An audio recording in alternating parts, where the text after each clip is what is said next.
All right, hoes, we're back. That was probably way too loud. And oh, shit. Start over. Start over. Come on. I think We're here. We just keep it. We're in here. All right, fuck it. Welcome back. It has been a very long time, but we're here to give you that crack cocaine. In the biz, we like to call this a hiatus. All right, these setting things need to go away. I mean, what the fuck do we got going on here? Put your computer on mute. How do I do that? The volume right here. Hit that. Wait, but Function, this is mute. Now we don't have to hear that. I mean, I guess we don't need the. All right, cool. What do we need the volume on your computer for? All the volume, That's true. all that That's crack, true. all that fire going through this microphone. That's right. We're back, Mr. Irrelevant Podcast. Yes. We have a lot to go over as it has been quite a good summer. Summer's usually the time where there's like nothing going on, but with the World Cup and obviously just the off season of the different sports that have finished up since we last recorded, we have a lot to go over, and we'll try to get to as much as we can, and hopefully now that we're getting back into the fall, we can kind of meet regularly. Hopefully Mixler is a really good platform. If we can start getting some consistency in terms of recording, we can kind of let people know that this is when you can check us out. There is it broadcasts live, and so people can check it out via Facebook or Twitter, and there's a chat room too for people to kind of chime in. So I think that'll be a really interesting, touch. One of the things that we'll get the old heads talking to us in the old Facebook. Yeah. The old sports and shit Facebook group we're a part of. Like you said, a lot has happened though since our last episode. I mean, we live together now, not in a gay way, but we are roommates with another friend of ours. Right now, he's traveling overseas because he's a fuck, and he does it every year. Very jealous. So our episode should be more consistent, seeing as we're living under the same roof now. I've done some traveling. You've done some traveling.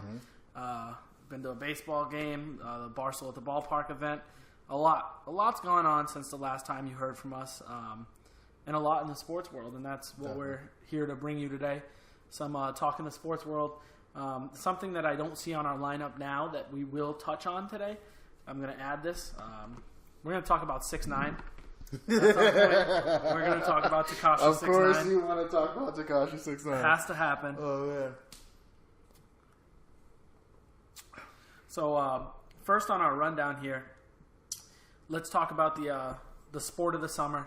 The only thing that helps us get through the dog days of summer. The month of July, outside of, every 4 years, is typically pretty miserable on the sports scene. Baseball is the only thing we have. So we'll start with baseball. We'll talk some controversy. We'll talk some teams performing well, some players performing well. But the first thing we'll talk about, you can introduce to us, is going to be the relief pitcher, Hader, from the Brewers. Had some interesting things to say on Twitter back in his younger days. So why don't you tell us, some of the highlights of what he had to say and your take on it, and then, I'll give my opinions on it. So this was around the time of the MLB All-Star game. It was taking place in D.C., and I believe Hader is from, basically right outside of the D.C. area, so his whole family was there.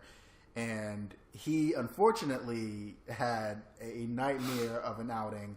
I believe I didn't catch the All-Star game, but I believe he was responsible for giving up a lot of I think the home run to Segura. He gave that up and basically took the game into extras or either lost it. A lot of non-preparation on my behalf, but basically he did not have a good outing as a closer. And what used to be a really important game for baseball, as it decided home field advantage for the World Series, and I think they've gone away from that now. Which they need to bring that have. back. I like that. I mean, I think it was good in that it made the All-Star game important, which I think a lot of sports struggle with, having it in the middle and there not being any real reason for guys to give effort. But I don't know. But yeah, to your point, I think it's easier for a baseball all-star game for the players to actually show out and play with their full effort, because I feel like it's a little bit harder or a lot harder to get injured in a baseball game than it is to get injured in a football game. That's true. Basketball game where those sports are more reliant on physical explosion and contact. Exactly. Whereas baseball, you're really only going to hurt yourself maybe rounding the bases. Yeah. Trying to throw the ball too hard. Yeah, diving for a fly ball. And so as Hader was coming off the field and bombing, I guess some people on the Twitter had found these tweets of his that had I don't know if surfaced is the word, but they found these tweets of his from about 7 years ago when he was about 17, 18 years old. And a lot of them were, pretty bad. I got to read some of them, and I think you can still find essentially kind of what he said on either like Deadspin or just Googling. But basically, it was really tough because he's in his locker after the All-Star game, and not only do you, I guess, have to answer for your performance, but you have to answer to this thing that you had no idea was going on. And his response was basically that this was 7 years ago, he doesn't feel that way now, and, he was immature. He's, found maturity somewhere in a box with some other old stuff, and he's a better person now. So I'm a little conflicted with how we look at this. And the next kind of nugget that we had here for baseball was about Sean Newcomb. And this thing actually just happened a few hours ago in terms of his piece in this. So I guess we can combine them. I'm not sure what Newcomb said, so I think you looked this up so you can kind of talk to that. But so Josh Hader, his situation and Newcomb's are very similar in the sense that they both had things they said in the past come up via Twitter due to their performance in a game. Newcomb because he had an incredible performance. Game, yeah. Hader because his performance was... Is incredulous a word? Yeah, it is. Fucking shout out to me. Yeah, look. Incredulous performance in his game. Baby. Shout out. So Newcomb pitched 8 2/3 innings of a no-hitter. He was 1 strike away from a no-hitter. Everybody was going crazy about him, and then people started digging. People started digging. If I'm a pro athlete or an advisor to a pro athlete, right now, if you're a top prospect in high school and you look to be getting a college scholarship, you need to make sure you delete your Twitter, you start clean, wipe it all out. You'll get your followers back, you'll get your blue check mark back, you'll get everything back. Because there's always somebody waiting to screenshot things. Yeah. And things don't disappear on the internet. I feel like they're fucking forever. And this Newcomb kid, 25 years old, goes out, pitches his balls off. Then he gets into the dugout and he sees everybody's freaking out because in high school he had some pretty stupid tweets. The ones that I were reading, a couple of them were race-based, kind of like Josh Hader. Josh Hader had one that was a fist that said white power LOL, which is tough. It's tough to be saying white power and then throwing the LOL after that. I feel like... Yeah, I don't think a LOL was... I feel like that's a pretty bad whoopsie. Yeah, big one. And then the Braves pitcher, Newcomb, who... You're pitching on a Braves team who has gone above and beyond everybody's expectations this year. Getting a chance to start. I don't know whether it was a spot start or what, but this is a local kid to us. He's from Massachusetts. He has 3 tweets that I see here. One says, "I'm not lazy," #fag. That was tweeted at 1 a.m. He has. I don't know what that hashtag has to do with. Me either. He has one that says "skinny nigga, big balls." That was tweeted at 12:44 a.m. And then I'm actually here for that one. I feel like the worst one he has was tweeted during the daytime, which is even worse for him because I feel like if you tweet something stupid at like 2, 3 in the morning, you say I was drinking. You could try to say something, but this one he tweeted at 1:21 p.m., probably in the middle of class, says, "This gay black kid won't stop presenting about black hair. Hashtag I want to leave." There's just certain things you can't do, certain things you can't say, and those are definitely some of them. I feel like what Sean Newcomb needs is to maybe sit in a classroom and listen to gay black kids talk about black hair, because he obviously doesn't, have the mental capacity to understand the point of that presentation. I don't think the kid was up there just trying to bullshit a presentation. I think there was probably some substance to it, and he needs more exposure to certain things, because whatever he's doing now, working to just not be working, Like, his phone has to be blown up right now. It's probably frozen.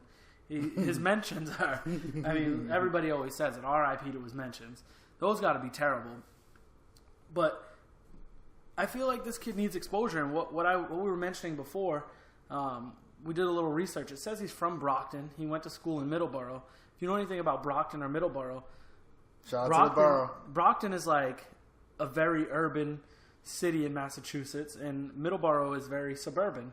I don't think I'd be wrong to say that Brockton has substantially more culture in it than Middleborough. There's way more minorities and diversity in Brockton than there is Middleborough. You lived in Middleborough. Why don't you tell us more about it? How many minorities, how much diversity did you see while you were living in Middleborough? And then compare it to your experiences in Brockton, which I know you've had some. Yeah, Middleborough is... It's interesting, too, because little fun fact from my time in Middleborough. In terms of area, it is the second largest town, I guess, or municipality in Massachusetts. Wow, okay. Next to Plymouth, which is kind of right next to Middleborough. And you have a lot there. You have... some people who are well off. You have in kind of Middleborough Center, you have, people who are, I guess, less well off. In terms of diversity racially,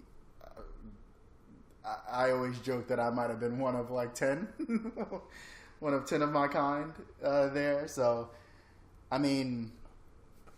but again, I think being close to, Taunton, being close to Plymouth, that type of thing shouldn't be that foreign. But I don't know.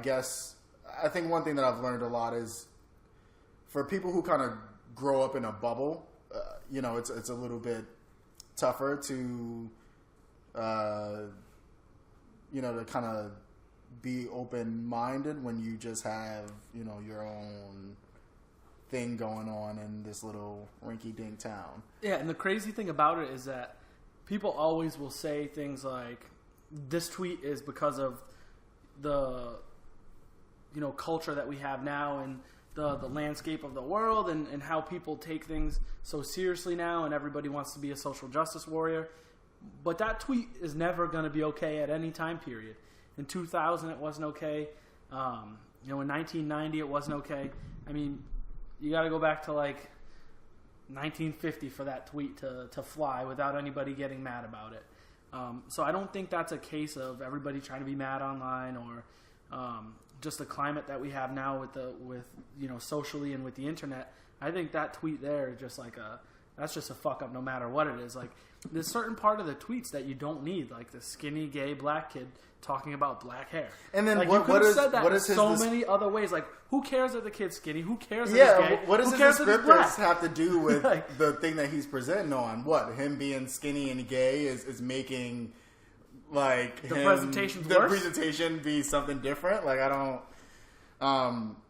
But again, like I said to you, I think right before we started recording, I don't get why, and not that it makes it any better, but for Hader and Newcomb, these things came out right before, I guess, they became pros. I don't know if Newcomb came out of high school just like Hader did, but you can't delete that Twitter and just make a new one that's fresh, like Milwaukee Brewer pitcher, and this new Twitter is, your professional shit that has just everything about your career and onward, because as we're finding out, these things are coming up because of, like you said, their performances.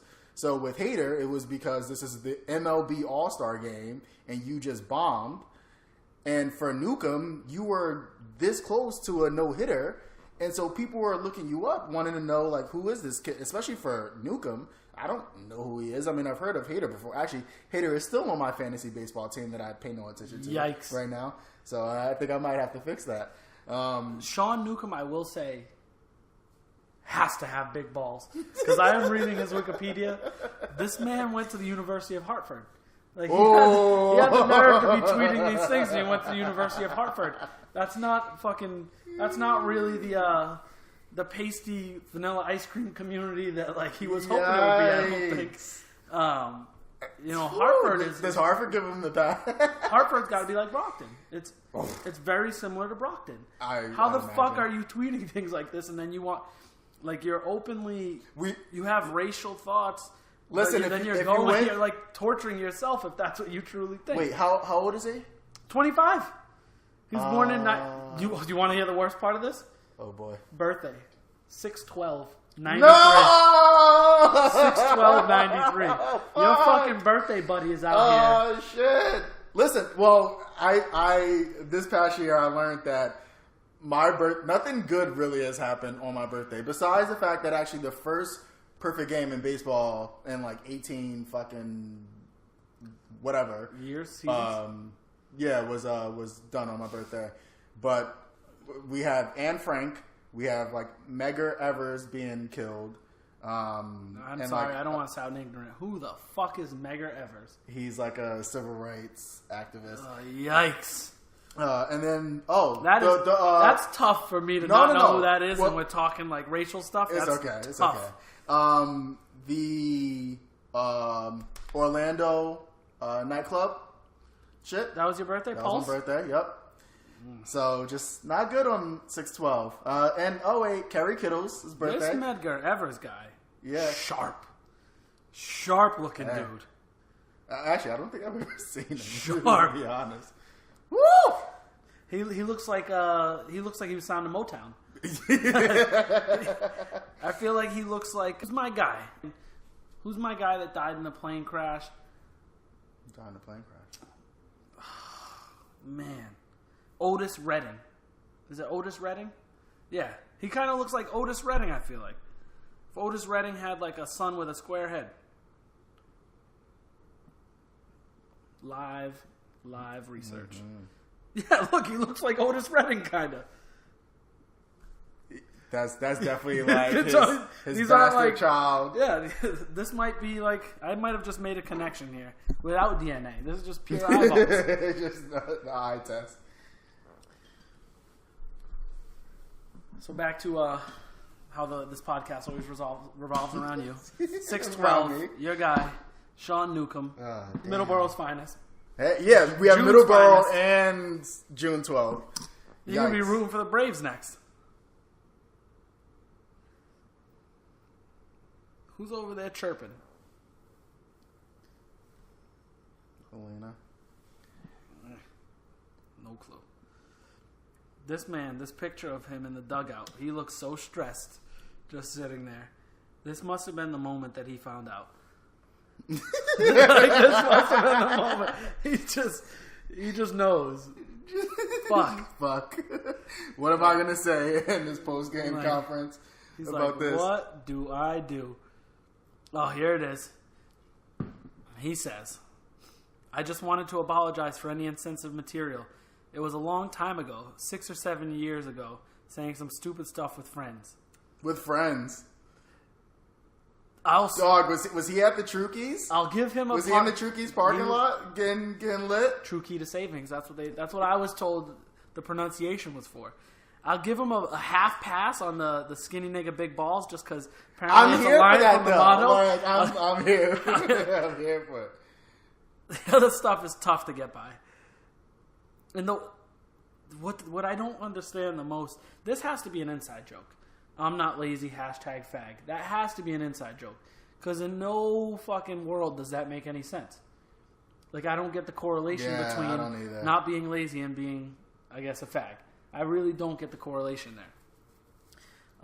Moving along. But, I mean, I guess to kind of, finalize that, I think in a way it's a little unfair to kind of judge these guys on shit that happened so long ago. And I would probably assume that for both of them, that they probably have come from areas that weren't as diverse and they were just kind of ignorant kids. And now when you come into, I mean, of all things, an MLB dugout where you have, people from the Caribbean and Latin America, you have, black people, you have all this diversity. And, I mean, these are your teammates. You have to, you're kind of forced to, get along with them and, learn about them as people in addition to, obviously, your duties as, within the sport. And so I would imagine, honestly, for Hader and Newcomb that at this kind of point in time that they are honestly a little bit, I don't know if mature is the right word or, I mean, I don't think that you saying racist, sexist, homophobic things is about how mature you are. But I would imagine that they have become more open-minded than they were 7-8 years ago. And, I mean, I think the nature in which we're coming across these things isn't necessarily the... it's not the most fair. Exactly, yes. And so, do I think we crucify them? I mean, we give them shit for it, sure, but I think we do kind of give them a bit of the benefit of the doubt if they say that was... Keep them on the fantasy team. Hey, man, I will. I need some relief pitchers. I have not paid attention to that thing at all. Listen, if you're listening to this and you do fantasy baseball, do not do rotisserie style. It is awful. And, yeah. But, I mean, I think just to finalize it, I'm willing to give them...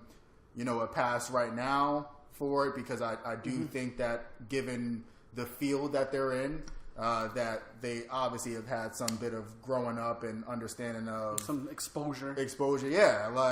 Say, hey, wow. Because they know that they've said some shit like that before. And so I'm sure in their head it's been damn, I said some really fucked up shit before. Yeah. Like, Julio Gomez is actually, one of my best friends. We get along. That right there was tough for you to just make up a Hispanic name. You just make up some random ass. Wait, I need to look up if there's a Julio Gomez. That was tough. I mean, we can't have you doing that. There goes our sponsor. That's tough. So I guess I'll finish that off by saying that I think it's harder for the modern day athlete because everybody always says, if social media was out when Jordan was around, everybody would think he was a fucking asshole. Because people know now he's kind of a fucking asshole. And all these older guys kind of got to pass on things. And people say things when they're younger that they don't mean and that, they don't understand what they're saying. Like, some kid called me a porch monkey when I was 13. I'm 10. And some kid called me a porch monkey. You were probably not on the porch. I wasn't. I was walking around. I was walking to the swimming pool at the Boys and Girls Club in Cumberland, and I'd like to think in my head now that same kid, this was 15 years ago. That same kid now understands that's probably not acceptable, and isn't going around calling people porch monkeys as we get a tour of the house. I guess has he advanced to just calling people niggers? He might have. Porch monkey was just so 7 years ago. I'm advanced now. My racism. I like to think that maybe he's more educated now, where he just doesn't say shit like that for no reason. And I feel like I said a lot of wild shit when I was younger. Yeah. And I'm glad I'm glad that things that I said that were wild aren't documented. Yeah, aren't. And I'm glad that I'm not a professional athlete, having an outing of my life for better or worse, and it's getting ruined. It's getting ruined by shit that happened in my past. And shame on Twitter. For still having. There's got to be a 5-year recycle. No, actually, I won't get into it. But I was listening to... Chain? What is this? Listen. This fucking guy. Listen, I feel like there needs to be a 5-year... They're wasting so much bandwidth, I feel like, and server space holding everybody's tweets. I feel like you should have to go back If you want your tweet saved, there should be a save option for Yeah. you to save that tweet. And they should get rid of the other ones because shit like this keeps happening. What happens in 15 years when our next president, you know what? Doesn't even matter what our president says on Twitter anyway. No, now I'm thinking not at this point. It doesn't even fucking matter. I was going to make the point that what happens when our next presidential candidate has some wild shit on Twitter, but doesn't matter because our president now is had some wild Twitter, shit on Captain TV. Twitter fingers. Yeah, like, so and Twitter. Yeah, there's going to be a snap or something stupid of somebody important. You know, it's just the climate we're in. Everybody's recording everything. Anytime something happens, there's a car accident, anything, people don't go to help. They go to record first. Yeah. And Like the shit with the XXX Tentacion. Like, watching... I watched it for like a few seconds, and when people were just sitting there with their phones, just doing like, what is I'm he doing dead? right now, just recording, and it's like... This guy's been shot, and you're just sitting there like, why don't you no one's put your doing hand anything. in my man's Yeah, no wound? one's like calling, like, what are you doing? And it's nuts. Like that's the world that we're in today. But moving right along, for that third point, the only thing I can say about the Mets is that they're the Mets, and I don't want to cry right now. So, but your socks. My socks Are looking pretty beautiful. I do have a Manny Ramirez Boston Red Sox jersey on, so Let me tell you. I want to feel like a winner right now. We're not talking about these two teams because they're your team and my team. We're talking about these two teams because they were the two hottest teams in the first 12 games. Of Yes. Mets start 11-1. I can't remember what the Red Sox started. The Mets. We have were talking not about 86 all over again, and like Yeah. And you know what it's going to be? It's going to be over 86 losses. They are horrendous. The Red Sox are 41 wins above 500. They have 74 wins, I think, as of today. They are a fucking juggernaut. JD Martinez just hits dingers. He has 32 home runs. Mookie Betts looks like the best player in baseball. The pitching rotation is looking solid. Nathan Eovaldi, who we got from the Rays for peanuts, today went out. I think he pitched 7 innings, no earned runs. We traded him for a guy named Jalen Beeks. Jalen Beeks had sounds like he deserves to be traded. Jalen Beeks, white or black? Listen, last time we did this, I got thrown for a loop. I didn't know. I looked it up. I'm still gonna go black. Jalen Beeks is white. Shit. Crazy. I forget what the other names were. The last time we did this, but that was wild. Jalen Beeks, like white dude. I think white left-hander. He went out. I'm pretty sure he pitched like 3 innings and gave up like 10 runs. Fucking white Jalen. How do we come up Crazy. with that? Damn. And like country bumpkin looking guy. Yeah, of Like- course. That's where you get the white people with black names is in the South. Like we had with Like I don't know. homeboy's got a mullet. I need He to root looks for him. like Joe Dirt. We traded him straight up for Nathan Eovaldi, and it looks like we definitely won that trade. There's actually an article in the Tampa Bay Times that says, after the Rays debut, Jalen Beeks still has something to prove. Well, you don't fucking say. His outing yesterday, he had allowed 8 runs on 10 hits and 3 walks over 3 1/3 innings, striking out 1 while throwing only 45 of his 82 pitches for strikes. Now, a lot of times I exaggerate. I honestly believe I could throw more than 45 strikes if I had 82 pitches.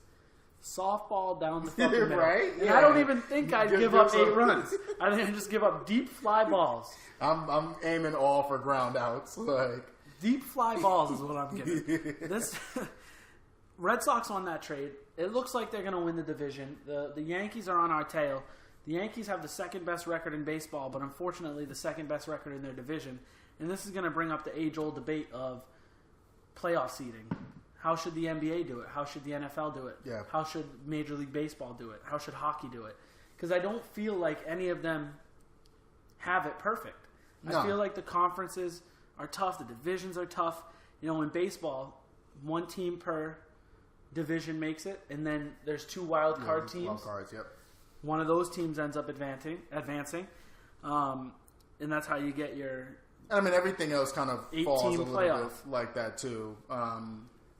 In terms of basketball and football, but basketball is no wild card in the NBA anymore.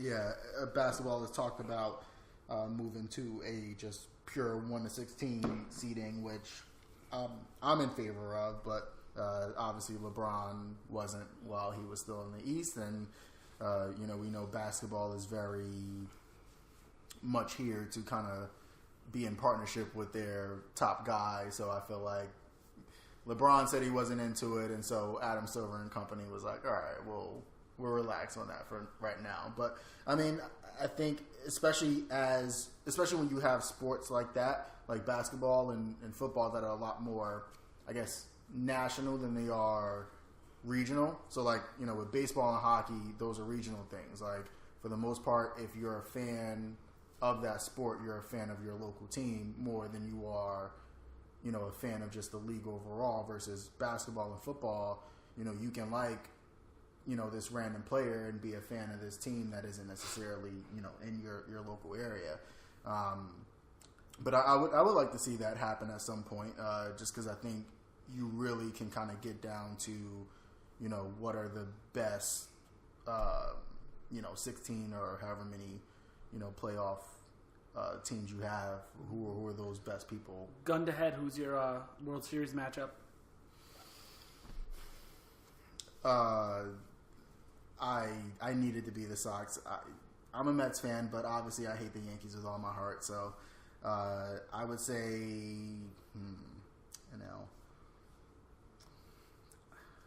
I can't do it for the NL. I'm not sure.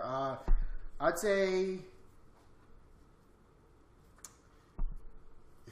Sox. I don't know. Dodgers. Just because I don't want anyone in the NL East in there. So I think it's going to be Sox D-backs. But I don't want to do the old Stephen A. Smith where I pick the whole fucking league and I cover all my bases. But I wouldn't be surprised if the last 4 teams were some variation of Red Sox, Astros, D-backs, Braves. I feel like that's the way things are trending. And of course, the Yankees are. You can't call the Yankees. You can't call them the underdog because they have so many resources. Every season they go out, they trade you a nickel, and you give them $5. And then at the end of the trade, you're like, "How the fuck did I lose out on this?" Brian Cashman is a genius. Yeah, he gets people for peanuts all the time. Listen, I was so glad that and I knew this wasn't going to happen because the one thing I do really love about baseball. And baseball was the first sport that I fell in love with. The Mets, I like the teams that I like, but if I had to give up all the other teams that I like and just keep one, it would be the Mets, unfortunately. You'd keep the Mets? I don't know why, but they were my first. They were my first team, so I would keep them. But masochist, is that somebody that likes pain? Yeah. Shout out to my vocabulary today. I think so. I don't know if the 5 people or 4 people who are in this, if you know what that and that word means, if you can correct us live. But yeah, that's definitely the torture that I go through, and I feel bad for my poor child that has the masochist is a person who derives sexual gratification from their own pain or humiliation. Well, yeah, I don't know about the sexual part, but there's definitely pain here, and I for some reason sign up for it every year. I'm not sure where I was going with this, but yeah, I don't know. I need the Yankees to not do well. I need them to lose. So you're a Mets Sox fan? Yeah, and here's the thing about the Sox. In our heyday before I was alive, we won a World Series. You have Rick Porcello, who obviously I am biasly attached to because Seahawk Prep has a set for it. So I'm here for it, and I think, to be honest, of all the Boston teams, I do find the Sox the most endearing. And Celtics. Okay, I'm a little here for the Celtics too. I can't believe I've been here too long. Wow. All right, so that's baseball. All right, so moving on. Let's let's quickly go through what's been going on in football. So we're in the off season right now. I'm pretty sure we've recorded since the Super Bowl, and we talked about the Eagles. You think so? Yeah. Okay. So moving on that. So, and I just saw Jaymes last night, who's a Eagles fan, and so we were talking about that. And one thing I asked him and Paganelli, fuck Paganelli, and then a bunch of people I know back home who were somehow Eagles fans. So I guess the question I had was, how do we feel the Eagles are going to do next year? You still have Foles. Wentz is coming off that injury. Obviously, I have to switch my sports here. The NFC East is always pretty competitive. You have 11-5. 11-5. 11-5. I think they'll do well. I think they'll make noise in the playoffs. I don't see any reason outside of the LA Rams from keeping them in another Super Bowl matchup with somebody from the AFC. I don't know who else can compete with them. Not my Buccaneers. Maybe the Vikings. Now with Kirk Cousins. Also, I feel like you can't rule out the Packers too. The Packers are always in it. Yeah. You got Aaron Rodgers, you're always in it. But the reason I bring up the Vikings and Kirk Cousins is because our next topic is about paying that man. Mm-hmm. One thing that always bothered me about NFL is how the owners in the NFL, more than other sports, they will make a player play out their full contract before negotiating early. And I think it's because they maybe kind of hope the guy gets hurt a little bit or banged up in his contract year so they can get a discount on them. I think guaranteed contracts in the NFL should be more prevalent than they are. Guaranteed money is a bigger deal for NFL guys than other sports. Football is the sport where arguably you put your body on the line, your future on the line the most. And these are the guys that have the least guaranteed contracts. And with Kirk Cousins coming in, what do you get, a 3 years, $80 million, fully guaranteed contract? That kind of changed the landscape for everybody else, where now these guys are going to have to get this guaranteed money. Just this week, a pair of tackles got $40+ million in guaranteed money, where you wouldn't have seen that in the past. The Steelers, I think they played their hand wrong with Le'Veon Bell. The Falcons were playing their hand wrong with Julio Jones, trying to get discounts on these guys by not extending them. And I get it. You sign a contract, you play that contract out, you get the money on that contract. I understand that. I don't like when guys try to renegotiate their current contract. I hate when somebody gets a big contract. I don't like it. I hate when you get a big contract and then you're playing above what your contract pays you and you ask for more money than that. But there's risk. I think there's risk on both sides there, because you can sign a big contract and it doesn't work out for the team, or you can sign a big contract. It could be a steal for the owner. It could be a steal for the player. You see it in the NBA all the time. We have guys like Mo Harkless making like $90 million. Where if he were to renegotiate his contract right now, he's not getting $90 million. Would you rather be overpaid or underrated? Fucking overpaid. Yeah. So, that's... Shout out to Jay-Z. That was a Jay-Z lyric. Yeah, overpaid for sure. But I'm saying, I think you sign that dotted line, stick to it, right? You want to make more... Like, if you don't want it to be like that, then gamble on yourself. Do like these guys are doing one-year contracts. So, I agree with that.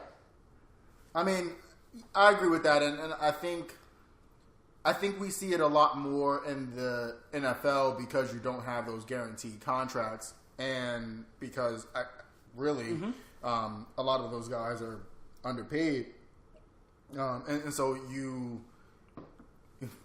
it's weird because when you do the contracts, the contract is for basically a little bit of what you've done and maybe what the team projects that you're going to do. Mm-hmm. And so but then the contract that you're signing is basically along the lines of people similar to you and what they've gotten, unless you're just really like the top of the food chain and You need this. You always need somebody else to set the position market for exactly a position breaking deal. And so I guess for me, like with the two people we have on there right now, Le'Veon and Julio, you are again the top of your position. And the teams that you play for are solely relying on you to lead them to the playoffs and beyond. And so it's like, I mean, the people who get the biggest contracts are the quarterbacks. But if Julio Jones is the most important person on the Falcons, and if Le'Veon Bell is the most important person on the Steelers, then they need to be paid like Ben Roethlisberger and Matt Ryan are. Like the contract shouldn't necessarily go because, you're at this position, we have to pay you this. Like, no, if I matter more than the quarterback does, then you need to pay me as such. And one thing that I want to talk about with that, with like pay that man, is like NFL players and we've talked about this before in previous episodes, which will be up on YouTube soon once I figure all that out, is that they look at the NBA, they look at the guaranteed contracts there, they look at baseball, they look at the guaranteed contracts there. This is the most brutal sport. This is the most, like, you could be fucked, like, for your entire life off of, the injuries that you sustain here. And so, if anything should be guaranteed, it's football.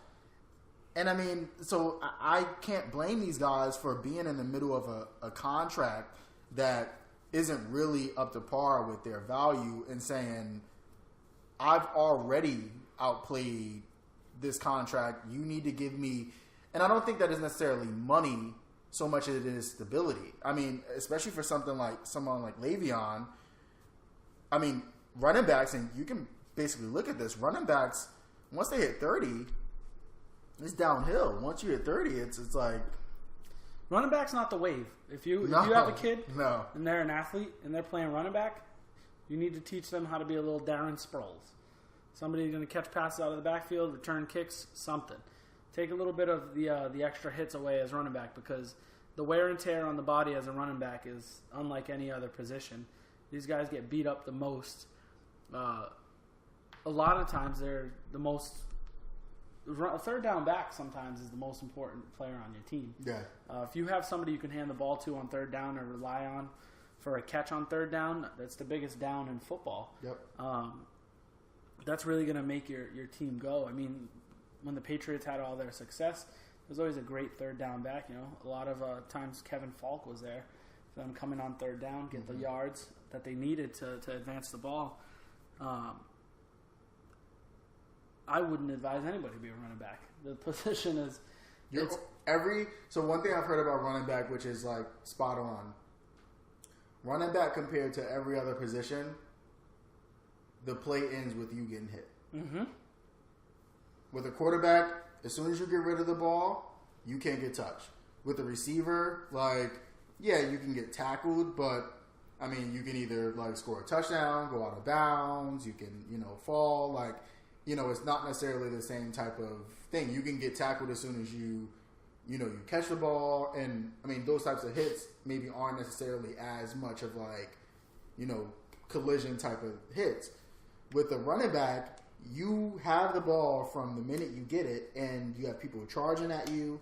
And, you can, run out of bounds. And I feel like for those types of players who have done that, people have, I guess, looking at it in retrospect, especially with this conversation, really weirdly kind of gotten at them for it, and we call them soft and stuff like that. But I mean, every single time you touch the ball, and I mean, if you're a workhorse running back, you're getting 20 plus carries a game.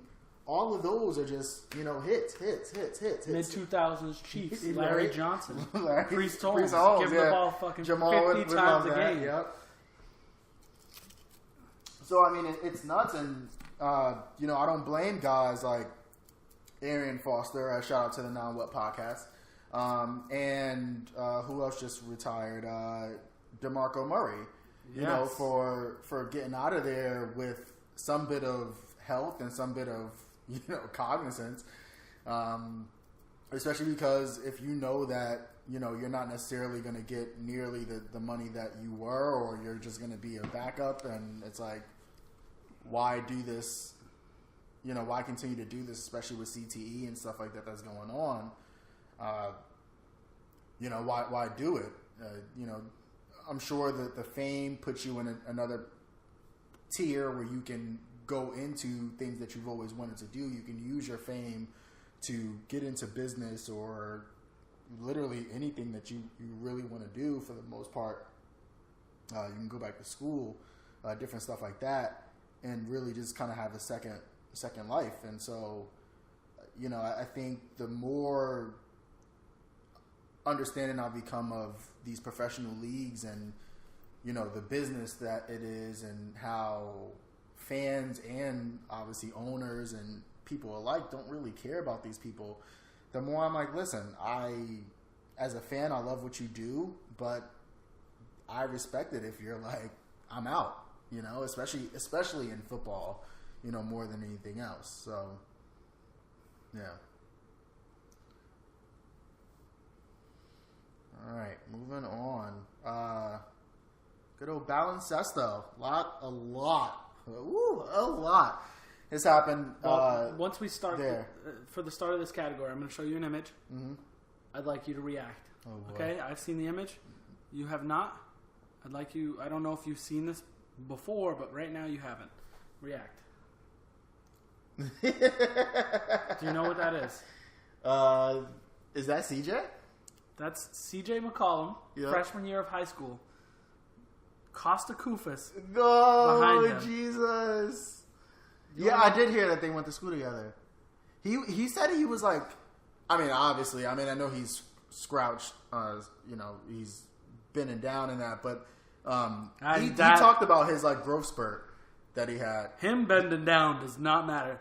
Look at how small this already ready for the NBA, very much not ready for varsity. You know what I mean? But yeah, he talked about his growth spurt. I forgot how tall he said he was, like his freshman year, but I think he had 5'1". I think he had a late. Wow, that's nuts. He looks like 5'1". He said he had a late growth spurt too. Shout out to CJ and Pull Up is his podcast. And my Blazers, we out here. Speaking of his podcast, Yeah. Kevin Durant did his KD. We didn't have this on here, but yeah, let's obviously talk about that. Barstool Sports. I was very much in my feelings as a Blazer fan about it, and I guess obviously that's going to have to come up here. So to summarize for people who are not in the know, CJ McCollum of the Portland Trail Blazers has a podcast called Pull Up, and it's so he was a journalism major at Lehigh, and it's definitely something that's important to him. Shout out PA. Yeah, shout out PA. He's from Columbus, I want to say, or somewhere in Ohio, originally, and under-recruited, just like Dame. Is what our Blazers have to do for being the Blazers to get good guys. But basically, he has his podcast, and on that podcast, he had Kevin Durant as a guest. And so, as we're going to get into with some of the free agent moves that have taken place over the summer, he was talking to KD about just free agency and how he was upset that Boogie Cousins didn't join Portland. Obviously, there's been a lot of interest. We've played against Boogie, or they have played against Boogie quite a bit when he was with the Kings, and we know each other well. And I said we, so I'm going to stick with we, because I'm a fan. So, fanatic, as Dwan would like to say. Yes, fanatic. Yeah, shout out to that conversation. But Nurkic, Yusuf Nurkic, who is our starting center, and DeMarcus Cousins have the same agent. Light. So, we were basically, that wasn't seeming like that was going to be a destination. He wound up signing with the Warriors for, I believe it was the vet minimum. I think 5.3 milli. 5.3. I think he got the mid-level exception. Mid-level exception. Yeah, sorry. As he's coming off the Achilles injury, and so basically McCollum was talking to KD about how he was, upset that Boogie didn't come to Portland, as obviously, I would imagine that he would have gotten, a lot more money from us. Well, actually not really, because we have no money. But basically, it would have probably been a little bit of a better situation in terms of if he was healthy to show a little bit more than what he's probably going to be able to do on the Warriors. And that turned to KD basically saying, you guys aren't going to win a championship, and, I don't know kind of like why you're mad, like, or why you would expect that Boogie would want to go there when he could come to the Warriors and, chill for most of the year and have a shot at winning a championship. And so that whole thing ended, and then I guess someone asked CJ on Twitter how he felt about the decision that KD made to leave Oklahoma City and go to the Warriors, who the Thunder were up 3-1 on just before he left as a free agent.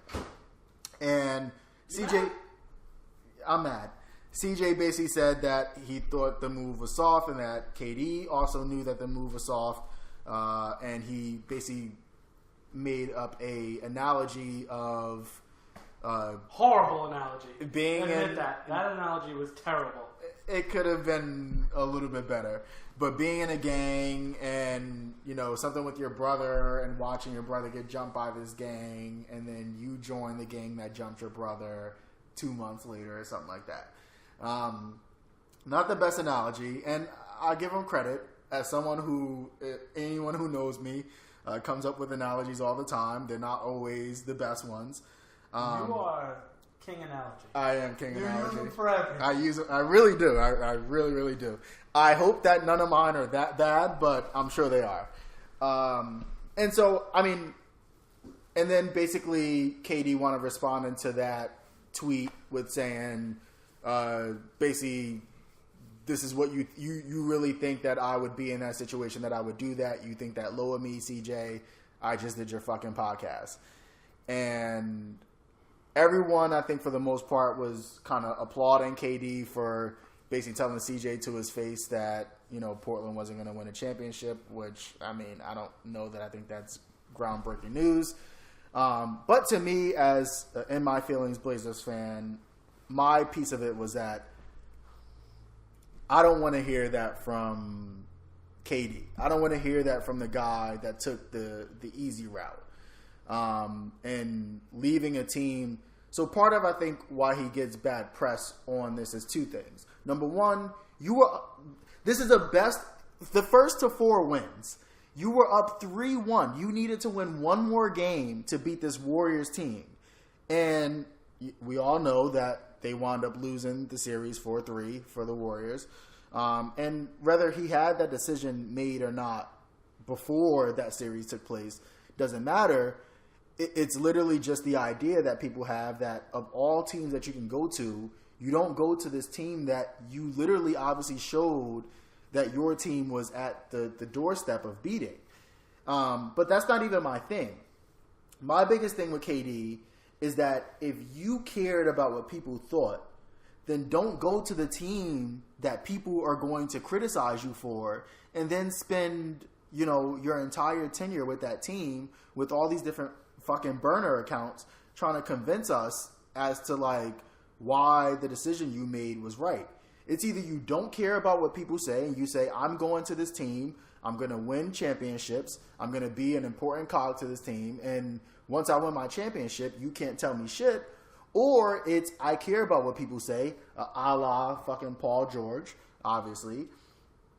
And because I care, I want to do the thing that's going to make people be in my favor. And so that's my biggest criticism of him.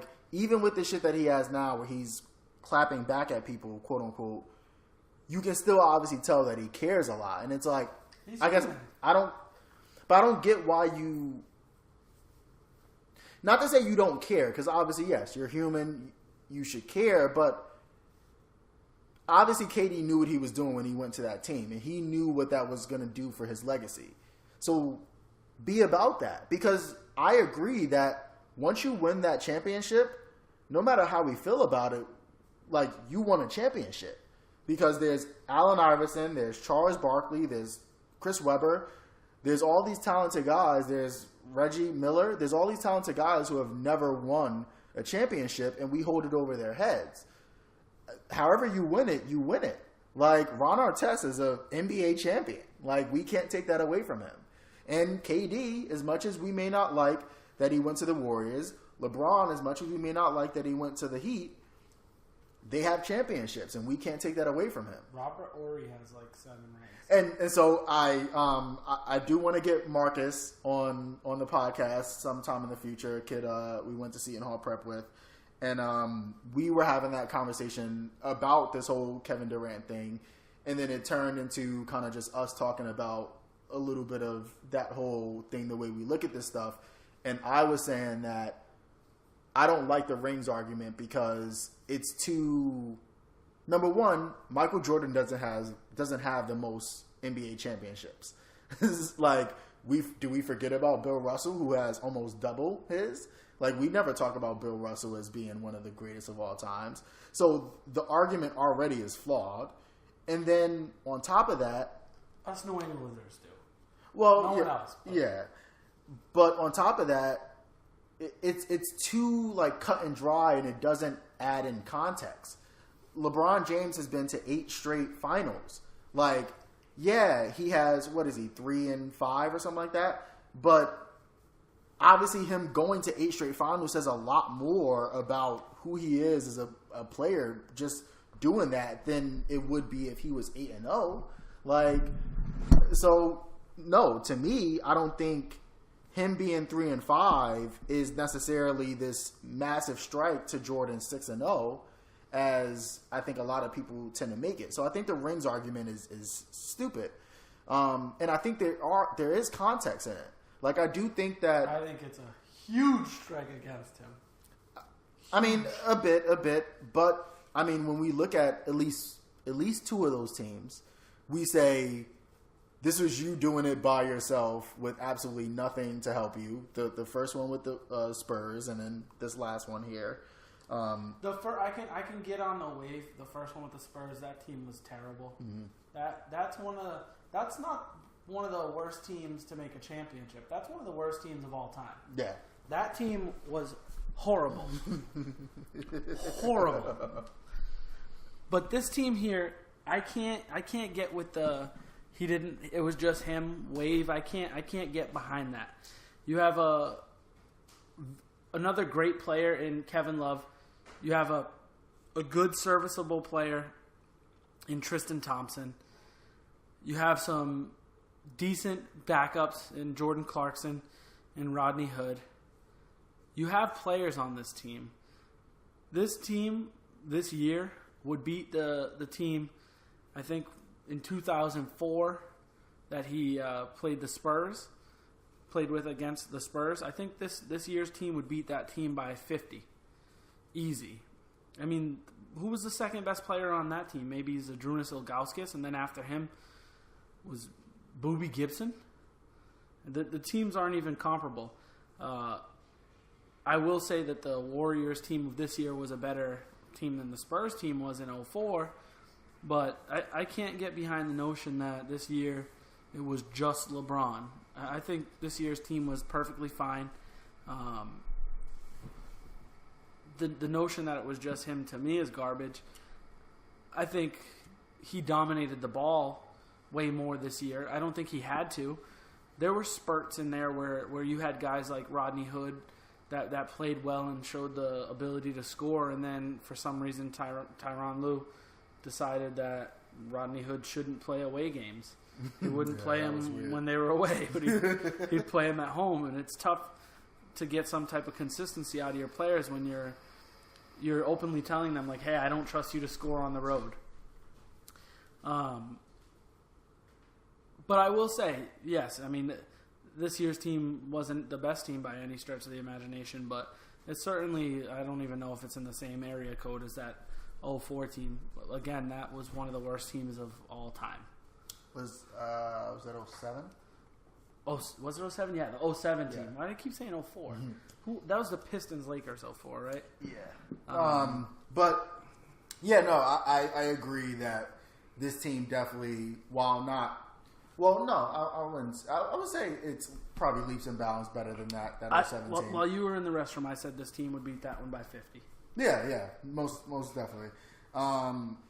Speaking of LeBron, since that's kind of our first point, I guess what do you think about him going to LA?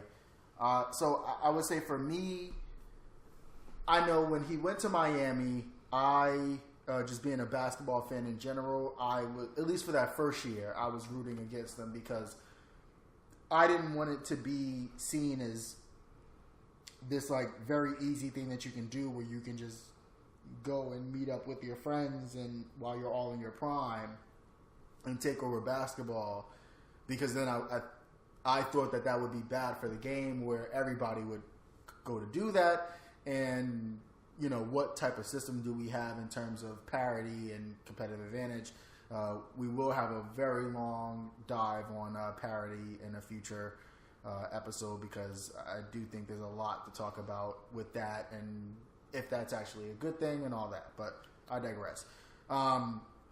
So I know that first year I was against them because I didn't want it to be seen as that easy.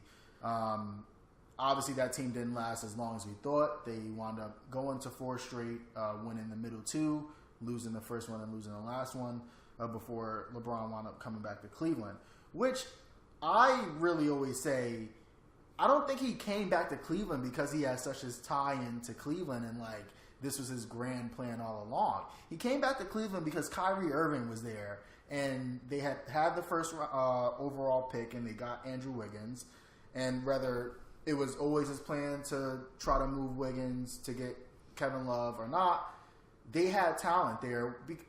All 4 years that he had been gone, they had either had the first overall pick, which they had 3 years. They got Anthony Bennett, Kyrie, not in order, Kyrie, Anthony Bennett, and Wiggins. And then Tristan Thompson, number 4, and then Deion Waiters, number 4.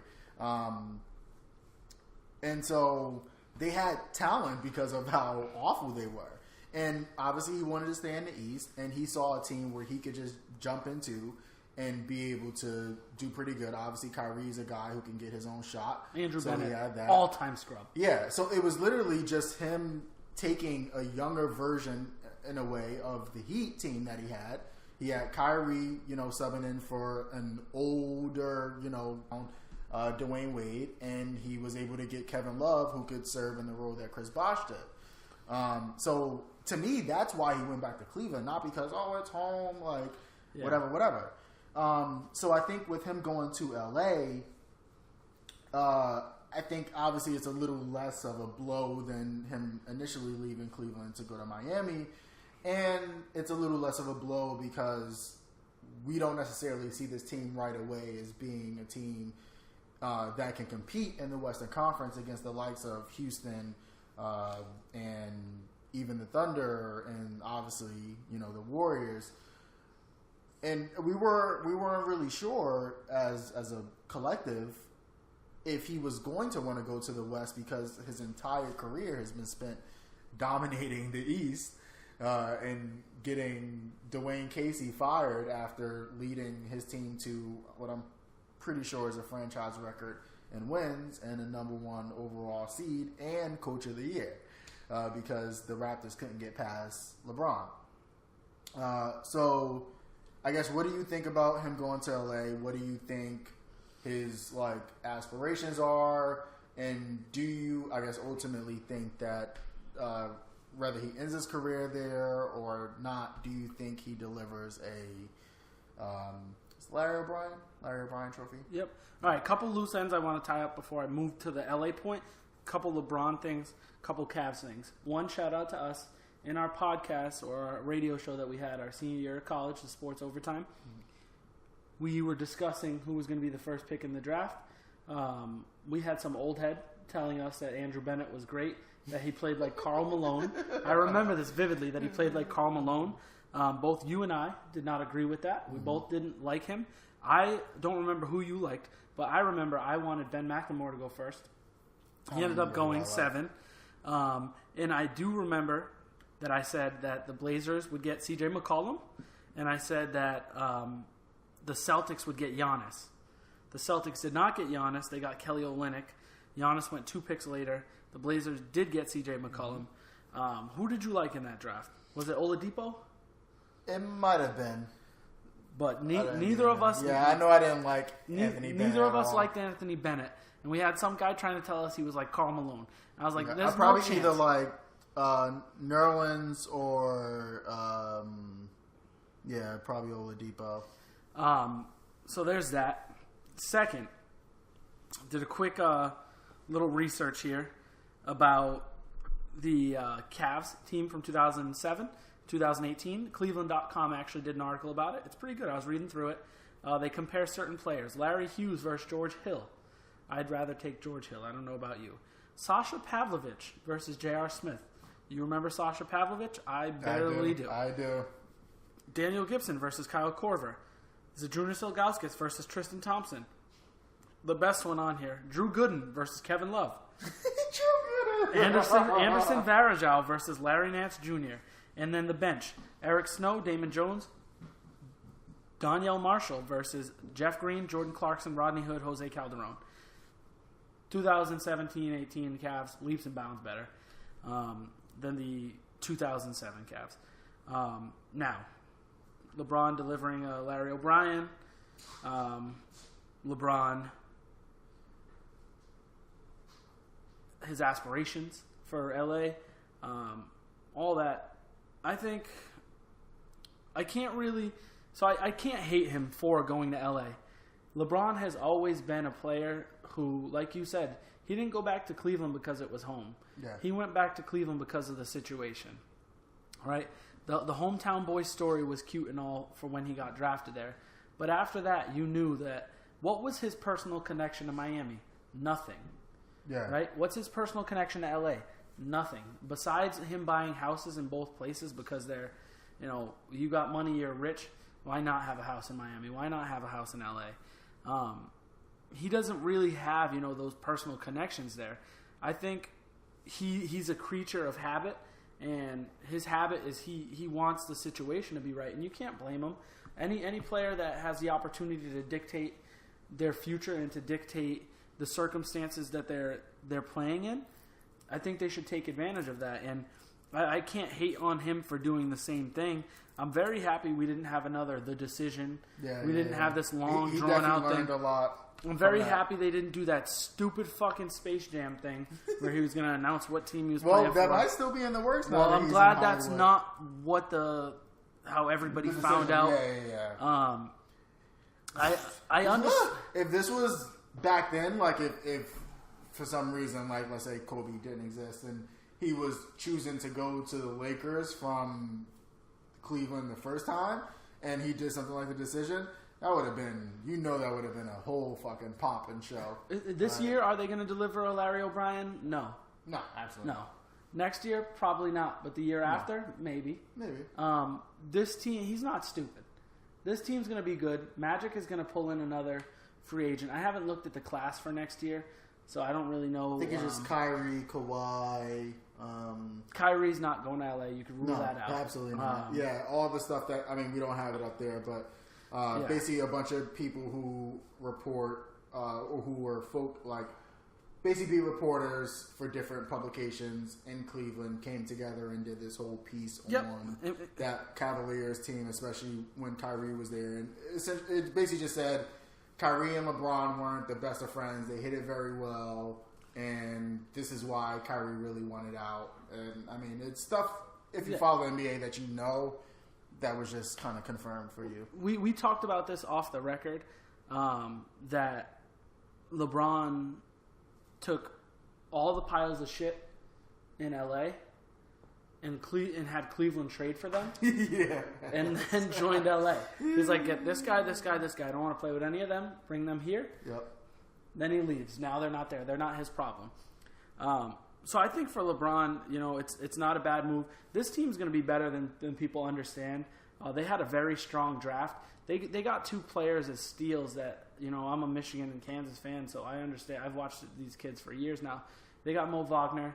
They got, watch this, Sviatoslav Mikhailuk from Kansas. Listen, that's pretty good. He's a 4-year player at Kansas. He joined. I don't know him. He went to Lawrence when he was 17. He's like I think he's Serbian. I think he's like the Serbian Klay Thompson, like spot up shooter, nasty. They need that. They need shooting. He's a 2nd-round pick. He'll make that team. He'll be perfect there. That team is better than you think it is, and what I mostly look forward to. I think there'll be like I'd say there'll be a 3 I think seed there'll be this like year. I'd give them a little worse. I think like 4th or 5th. But I think either way, I think they'll probably be the favorite against the higher seed that they yeah, play. they have LeBron. Because they have LeBron. But what I think is interesting to me is and come back and check when the playoffs come from this episode that we nailed it, because we tend to do that. What's this whole LeVar Ball thing going to happen? Like, what's this? Because I think this fucking guy, man, this guy, I know you love him. I went from hating him to loving him, and I hate him again. You hate him again? I hate him again. This guy just needs to shut his fucking mouth. He's been very low key though. He has, but you know what else I hate? You know what I hate? This fucking guy said that the Lakers have to draft LiAngelo. They didn't draft his bum ass, and now he has him playing in the JBL or JBA. Listen, we talked about this league. I thought it was a genius idea. I love the idea. Mm-hmm. Love the JBA idea. You know what I don't love? I don't love that every team is named the Ballers. Yeah. First of all. Yeah. Second of all, I don't love that every time I look at a score, a box score, it's 175 to 152. I don't... Listen, you're trying to get these kids in the NBA. They got to play some type of defense, right? It's not all about scoring all the time. These kids... And the thing that goes right up my ass sideways... the other day, I was looking... It was LiAngelo Ball had like 54 points, 10 rebounds, 10 assists in 48 minutes. If you play every minute of the game, your team scores 175 points. The other team scores 150 or so. You better fucking have 10 assists. You better have fucking 10 rebounds. And you better have 50 points. Yeah. He took like 40 shots. You better fucking have that. I'm not impressed by that stat line at all. So... This is an interesting moment in LeVar Ball's because we saw, obviously, all the shit that was going on when Lonzo was in college and preparing for the draft. We saw all the antics. I think, and I've always thought this, obviously, I think that he was clearly more sure of Lonzo and what he was going to be than he is with, I guess, at most, LiAngelo and maybe a little bit of LaMelo. Which I will say, I do think he screwed up a lot of LaMelo. Where, he took him out of school, he had him in Lithuania, now he has him in this league. Ruined him. And I think especially where he started, remember, when we first heard of LeVar Ball, he was saying, Lonzo is great.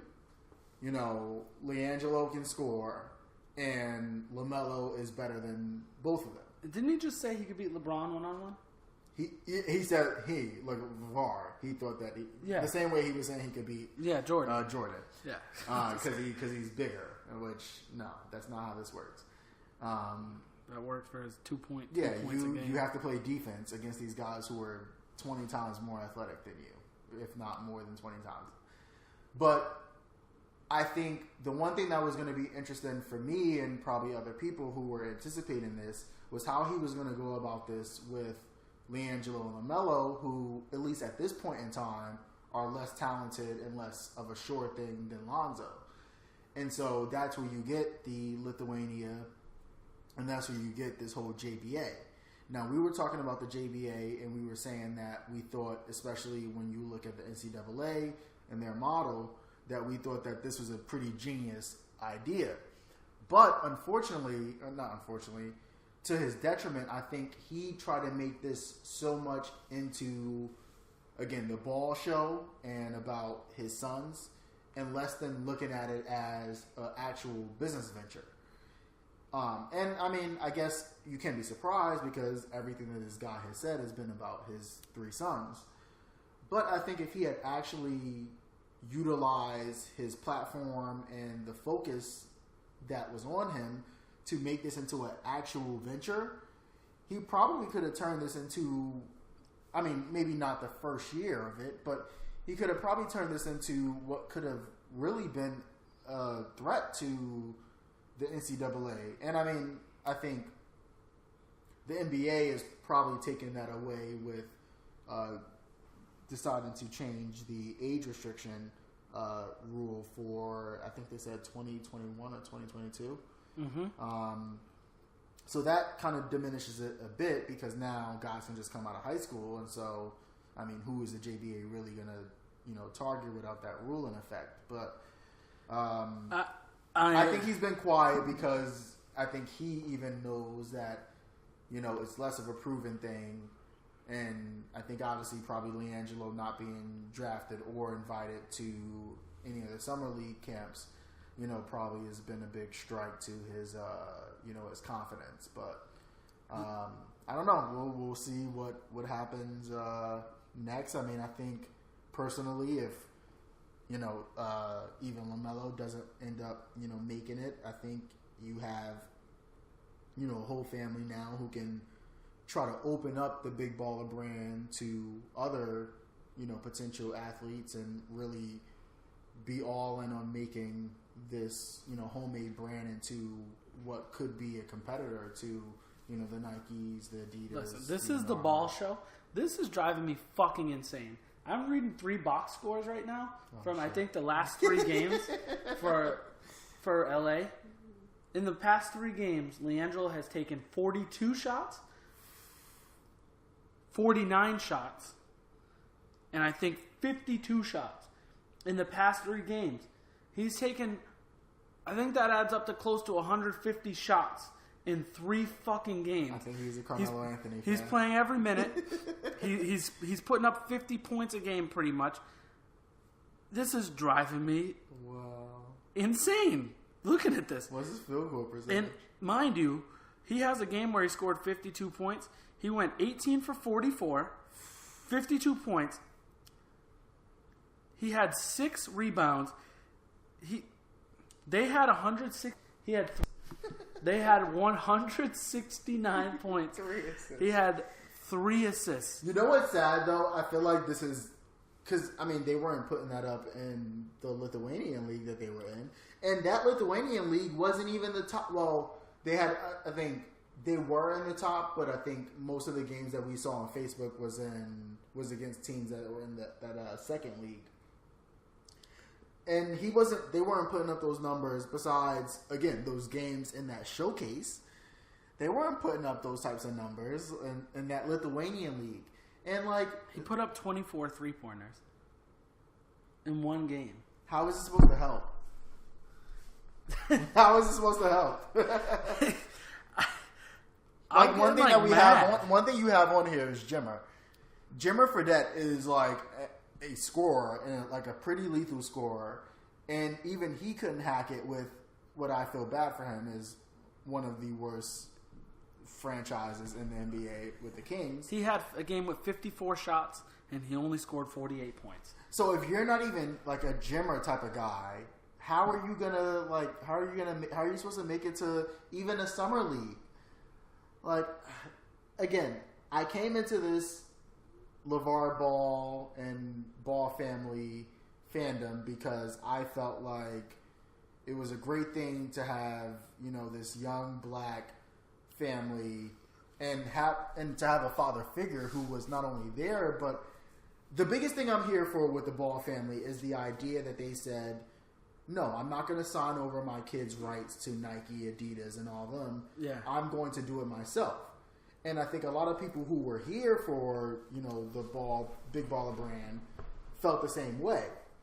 And I mean, we all knew that LeVar was a little zany, but I think we kind of gave him a lot of credit to say, well, he can at least be business minded and make this into like, you know, a franchise, a fortune, like a entity. But I don't even know that he has that. And I'm not saying that you need to sell out on your kids and you believe in your kids. But I think now that you have this company that has gotten all of our attentions, honestly, the best thing you can do for these kids is say, all right, even if you don't make the league, you can have this high-ranking position within this company, and we can be a family business that takes on, like Under Armour. Under Armour came out of really what people deem to be nowhere, and now, they're second or third behind Nike and Adidas, which is, I mean, and they're an actual competitor against these people. Shout out Kevin Plank, I think. Yes, Kevin Plank, University of Maryland. And so you could become that, and especially that you're black, and with all the things that are going on in the world right now, like, you're in this really prime position to be able to turn the Big Baller brand into an actual thing. Yeah, an actual brand. An actual Big Baller brand. That was very corny, but I'm here for it. Yikes. And like the fact that you're not taking advantage of that really points to kind of how, like, you know, out of touch and how like nuts you are more than any of the shit you've ever said about your kids or you. Am I crazy to ask that you score for me more points than the amount of shots you took? Is that crazy for me to ask? Like, if you take 40 shots, you better score more than 40 fucking points. Because every time one goes in, it's at least 2. And that the free throws don't count into that. That's not crazy for me to ask that. The fact that I'm looking at this box score, you took 50 shots, you had 48 points. But you can't have multiple of those games. Like, all right, maybe one game, that's fine. I think it's every single one. All the ones you listed off, it was like, that was the average, basically. Like, they're bad. And, like, the other thing is, I'm looking at the rosters. I'm sure the kids they're playing against are, like, good players. I haven't seen any of them on the ESPN Top 100. Well, we talked about that when this kind of first came up, and we were saying how they were sliding into the DMs of the kids in the top, you know, ESPN 300, and, like, nobody was biting because they're like, at worst, I'm going to, like, basically I want to go with the thing that gives me the most, that has the most history behind it and has the most experience to get me to the next level. You don't have that experience. Like, yeah, Lonzo got there, but that's, one of 3? Like, I mean, take that against Coach K or take that against, you know, Calipari. Like, no, I'd rather do that for a year and know that I'm going to get to the next level than to be in your guinea pig experiment and, you know, hope that in a year or two that, you know, you provide me with the exposure that I need. And listen, it's not going to get any better for them because you just had this year, you had your Trailblazers take Anthony Simmons, a kid that didn't even play college.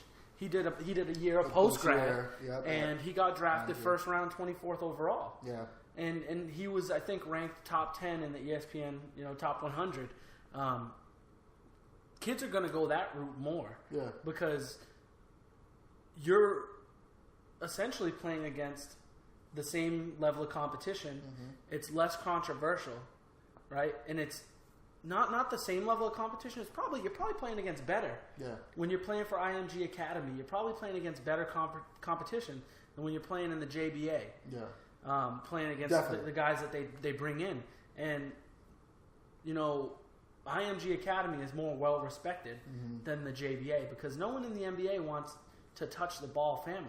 No. They don't. Because of LeVar. It's too much of a circus. Yeah. And he took something that could be really good and ruined it. It's that old, is it the Batman thing? It's like you're a hero or you live long enough to become, you know, evil or whatever it is. Yeah. I'll get the exact quote, but that's what's happening. Die and be a hero or live long enough to see yourself become a villain. Yeah. That's what's happening to him. Yeah. You know, he could have died at the top of his hill and brought it as far as he could get it. and then hire other people and kind of just be the face. But he wants to be everything. He wants to be judge, jury, and executioner of his idea. And sometimes you just have to know, like, one of the most important things in life, one of the most important things of being a man, the most important things of doing anything is knowing when to shut up.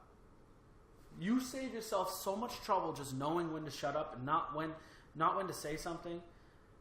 It changes people's lives. Like, I know I'm like fucking at this point now, like I'm so much better than I was, like at knowing when to shut up. Like, you pick and choose your battles. Yes. He battles everything. Yeah. It doesn't matter. He will battle every fucking thing. Yeah. And that's his problem. He needs to stop trying to battle everything and stop trying to shove his sons down our throat. We get it. Right? Your sons are good at basketball. You know what Michael Jordan didn't do? He didn't shove his sons down our throat. Yeah. You know, fucking Malcolm Jordan, or no, Marcus Jordan and Jeffrey. Marcus and Jeffrey, they were good basketball players, right? They weren't elite. No. But I didn't get a fucking but you TV know what? show about them two scrubs. And And if I they didn't have weren't- them making their own sneakers or anything. And if they did make their own sneakers, they said their dad's name on it. Yeah. They didn't say their name. They didn't have to live in the reverse of that is that LeVar Ball wasn't shit. But you know what? That's the thing. That's the trying thing. to make money so off he his was, kids. He was saying, his whole thing, if you It's like remember, Tom Brady's dad trying to fucking... if you remember, he got into hot water with LeBron because basically he tried to say that basically the difference, because I think somehow LeBron's kids that came up and they had talked about Jordan's kids, and basically LeVar was trying to make the point that when you're this all great talent and your kid is playing the same sport as you, it's such a shadow to live in that you have everything stacked against you in terms of living up to that. And so really the talent comes in, I guess, the fathers who, you know, failed along the way and spent all that energy into making their kids better based on the mistakes they made versus someone like LeBron or MJ who they have this God-given talent where they can't teach that, and they have this immense shadow that you're just not going to live up to because it's such a once-in-a-generation type of thing. Yet, part of the problem with that type of idea, at least as it relates to LeVar, is that we start to worry about you living in your kid's shadow and you doing so much to make your kid into what you weren't that you either ruin the experience for them or you do a LeVar and you make an ass out of yourself.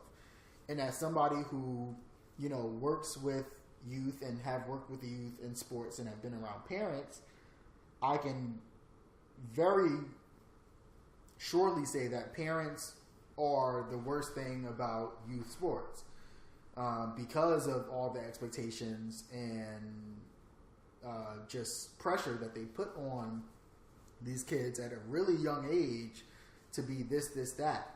And it's one thing if your kid wants that and you're supporting them in that and you're trying to give them an idea of, well, this is the effort and this is the energy and this is the practice and this is the dedication that it takes to make it to this level.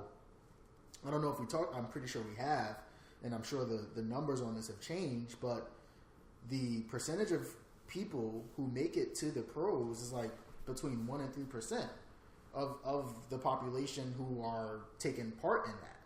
So unless you're 7 foot tall. Unless you're 7 foot tall. Some crazy stat where it's like one in every, I've seen it before, yeah. Like 6, 7 foot tall. Because what else is there to do? And as long as you can literally play defense and rebound, for some team, whether it's in the NBA, the G League, or overseas, you're going to be of value because you can't teach height like that. But yeah, I mean, that's 17% chance to play in the NBA if you're 7 foot tall. Like what's the other? What, The other 87, 83? 83, yeah. So you're sitting doing like I can't imagine like you just showing up at your office job and there's some 7 foot tall guy like in your cubicle just struggling. It's shocking to look at some of this stuff. Yeah. But shout out to all the 7 feet tall guys who aren't playing professional sports. And every day they have to answer. Yeah. Like, you play basketball. Oh, you're tall. Like, as if you haven't. I'm glad that I'm just like a regular height. I'm not like, you know how miserable it would be to be like 6'8", but just not play basketball. like you play volleyball or something. It's And like, everyone just says, "Oh, you're tall," and you're like, oh, you play basketball? No, I play volleyball. No, I'm Can actually you really dunk? bad at it. Yes, I can dunk. Like, just answering the same shit every day. Horrible. And you know what? I'm going to do this on air. I'm canceling the JBA. It's canceled. Meta World Peace said that he thinks the JBA will compete with the NCAA pretty soon. Listen, Ron Artest. Yes, thank you for calling him by name. He's in the Big Three. He changed his name to something Panda. Oh wait, I think I remember this. This guy is a psychopath. Are we the only ones who refuse to call him by his Meta World Peace name? Because he's always Ron Artest. And not only is he always Ron Artest, to me, he's always the Malice at the Palace. Look that up if you haven't seen that. Hell, just look it up every 3 months just to invigorate your soul. Because I'm pretty sure they show that on reruns in Purgatory. Because that's just the greatest thing. And Jermaine O'Neal's punch where he slid and still got the guy. And we all know watching that if he had not slipped, he would have ended that guy's life. The Panda's Probably friend. one of the best things. The Panda's friend is what his other moniker. Did Kim Jong-un talk him into this? Maybe. That's Dennis Rodman. Oh, sorry. Kim Dennis Jong. Rodman. Yep. I feel like I wouldn't put it past Ron Artest to be friends with Kim Jong-un, though. No chance. I don't think him and Dennis Queensbridge? Rodman could be in the same room together. They're fighting over who's crazy. Explosion. Oh, man. But, so, I guess, a rocky transition-ish. Yep. Talking about guys that have no business being in the NBA to a guy that probably has some business being in the NBA. I want you to book this here, book this now. Jimmer Fredette will be in the NBA next season. Book it. And I'm going to try to pinpoint the teams. No. Jazz. Celtics. Hornets. Warriors. Hey, I mean, Jazz should do that just for the hometown. Why the fuck have the hometown Jazz discount. not tried to sign him? Anyway, yeah. Nice This Mormon, guy, listen, Mormon I was kid. watching his highlights. Anybody that can pull up from three in transition, put him in the league. Why can't he work on the Warriors? Come off the bench. Why can't he be a JJ Redick? I'm telling you this right now. I mean, maybe he's not as tall, and maybe he's not. He's as able better to than do, Swaggy P. He is better than Nick Swaggy P. Maybe he able is to do than the defensive stuff that maybe JJ Redick can do, just because he's not as tall and long and stuff. But for just a spot, especially for what the NBA is right now, the Steph Curry, Splash Brothers NBA, where all it is 3-pointers. Yeah, I don't know why people haven't taken a flyer on him. Jimmer BYU Fredette will cook Swaggy P. I'm saying it here, and I stand by it. There's no way Swaggy P is better than him. Wait, what's Swaggy's thing? Where all his tattoos on his left arm because the right arm's a shooting arm. Yep. I love the right him. arm's for buckets. I love him.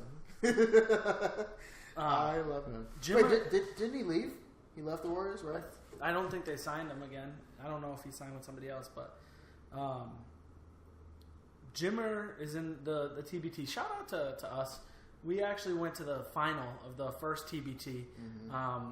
Wasn't it held at BU? BU. We took the rusty-ass train over to BU. we were cheering for Barstool. It was Barstool versus the Notre Dame Fighting Alumni.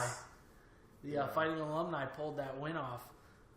But the game was good. It was awesome. And this was before it was a big ESPN thing. It was $1 million then. Now it's $2 million. It's on its 4th or 5th year. It's on ESPN. Today, Jimmer Fredette's team beat Greg Oden and the Scarlet Knights team, which was comprised of Ohio State alumni. I think Aaron Kraft was on the team, that fucking scumbag. Aaron Kraft. Greg Oden was on that team. It was a mishmash. My favorite, personally, on Jimmer's team, my favorite player. This is tough. This is a crazy trivia question. I don't expect you to get this, but if you can get this, I'll be impressed. Jimmer Fredette's college teammate. Controversial. Brandon Davies. Brandon Davies is on the team. My man Brandon Davies got in trouble for getting his dick wet. That was incredible. BYU, we really got to talk. We got to have a conversation. Call my agent. My agent is my Cat Wednesday. He's on team. We need to talk about this. You got to chill. Like, I know you guys are Mormons. Y'all got to chill. You mean to tell me that we really believe that Jimmer Fredette wasn't flourishing at BYU? Like, come on. Wow, that's. But you know what? I like that the TBT has grown into. Wow. I like that the TBT has grown into what it is, now, and that you get a lot of people who are alums of, all these different teams that are participating. I was listening to some podcasts, and I think they were talking about the team that Syracuse usually brings, and that even Jim Boeheim, goes to the games and stuff like that. And so I like that it's really becoming, a part of the culture, and I'm excited to see what it, can turn into. You look at this new market for, alumni players and stuff like that, between the TBT and the Big Three, which I had actually just watched a game not too long ago and found myself really entertained by it. So I like that there's now a market for, kind of could be a game former on basketball players in that. But really quickly, just to kind of wrap up basketball, do you have any thoughts on the DeMar DeRozan, or as me and one of my coworkers like to say, DeMar DeFrozen, Kawhi Leonard trade? Any thoughts? I do have thoughts on that. I do want to say on this podcast, you need to stop turning the fucking captions on here. I'm an old man, and I need crazy to be able to read it. That the TV gets turned on and the captions are on every time. Yeah, it's so Banana Land. I put on the subtitles whenever I watch things, because it's a mixture of me already being an old man at 27 and a mixture of probably that I'm trying to, do something on my phone and watch something at the same time. I know it doesn't make sense, but it's a little bit easier for me to just like read that than to pay attention. So 75. So yeah. I will say the DeRozan Kawhi trade, I think it's tough to call it a win-win. I think it's a win-win for the teams. Yeah. But it's definitely a loss for DeMar DeRozan. And I think it's a loss. I think it's a loss for the Toronto fan base, because I agree with that. You had a guy that was committed to Toronto, a guy that loved Toronto. Toronto was his home. He came out of college after his freshman year at USC, I believe, freshman or sophomore year. Shout out to him, by the way. People forget that he's like best friends with like Little Romeo. Which is crazy. Yeah, he got Little Romeo there at USC. Yep. Banana Land. But this is a kid that was committed. That didn't he just sign his big contract extension with Toronto? Yep. He wanted to be there. He loved the city. He played well. He turned himself into a legit all-star this year. He developed a three-point shot, and he was a stud. And I feel bad for Toronto, because I don't know what the level of commitment is going to be from Kawhi. It seemed like, from stuff I was reading recently, that Kawhi... I read something the other day that was crazy, that Kawhi was upset that some superstar players were getting like private vehicle, like nice private vehicles. I was from like one event to another at the All-Star. Yeah, and he just got some regular shit. And then I read another thing: DeMar DeRozan withdrew from Basketball Without Borders. Kawhi's not participating in the USA minicamp. Yep. There's all types of pettiness going around. Yeah. I think the crazy thing to me is that, we don't know everything that went on behind the scenes, but I think for Kawhi, you owe it to San Antonio fans. You owe it to that franchise to talk to them and explain to them what's going on and where you are, because they drafted you. I think, maybe 14th, 15th overall in the lottery, late lottery. They took a shot on a kid from San Diego State who wasn't highly Shout out recruited, Aztecs. who wasn't highly recruited. Yeah. And he turned himself into an all-star. You can give him that. But, One of the top 5 players in the NBA. Yeah, but Popovich's system definitely helped them for sure. Being able to come in and play for a team that wasn't at the bottom of the barrel, and also just didn't have it's still San Antonio, so for as good as they always are, I mean it's not the same level of scrutiny as a lot of those big market teams too. And I feel like he owed more to them, and I get it. You can play devil's advocate and say he doesn't owe them shit, but personally I think he owed more to. Maybe you don't owe anything to Popovich. I guess he was good with his teammates, but you owe more to the fans who, I hate to be that guy and say, we pay your salary. But the fans of sports make the sports world go round. Without people watching, these athletes aren't going to make as much money, and they're not going to be able to support their families and their communities without the fans. As much as people want to admit it, fans are important to sports. Because without them, they cease to exist on the level that they do. Why do advertisers, put ads during sports events? Because they know people are watching. And who's watching? Fans. Yeah. So money makes the world go round, and they make money via ads, via fans. And I think it's important to him. I really like when players come out and give full disclosure to the fans after the fact. And I don't know, I haven't seen anything from Kawhi quite yet about, thanking San Antonio or anything like that. And it's crazy because you think Kawhi Leonard, you certainly don't, and I know we can't see it because we haven't seen it. You don't think of anything other than him being in a black Spurs jersey. Yeah. So the thing with Kawhi that's really weird is that And some of, I think a lot of this isn't necessarily his doing per se, but just, I think, coincidence. So when you think of the Spurs, you think of David Robinson, you think of Tim Duncan, and the latter of which, was someone who was, basically a company man, was, really kind of quiet and reserved and, just wasn't a super big personality to make himself kind of front and center and I guess for lack of a better term a diva that you're accustomed to seeing with a lot of NBA superstars.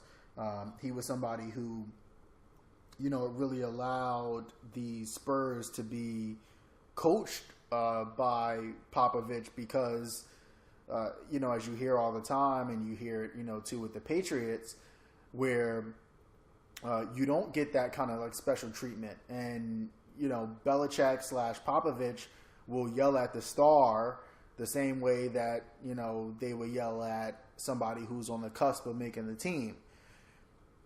And that, I think, in both situations has really helped those coaches to establish a sense of authority. And when Kawhi came into the league and him being very quiet too, I know I'm a big fan of Bomani Jones on ESPN, and he has this running joke about he'll quote Kawhi saying something, and it'll just be a moment of silence, and it's him not saying anything, basically to say that that's what Kawhi sounds like because he just doesn't talk. And so I think that's part of the problem here is that besides the issues with his injury, that we had heard and all that, we've never heard Kawhi come out and express anything. And then compounding that is the fact that Kawhi doesn't necessarily have this traditional agent type of thing. Everything goes through his uncle, Dennis.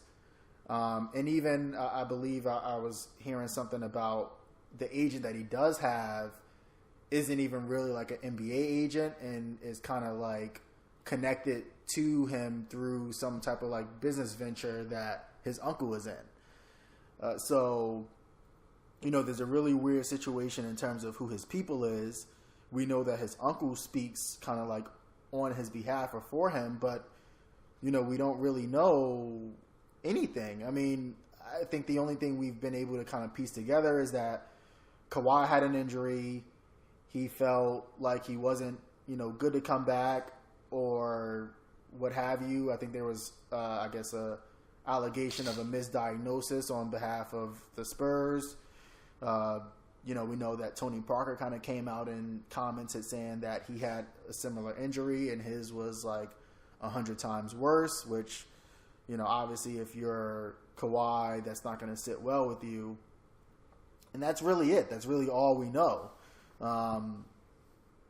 And again, to this point, we still haven't gotten anything. I mean, there's been reports that he doesn't want to play in Toronto.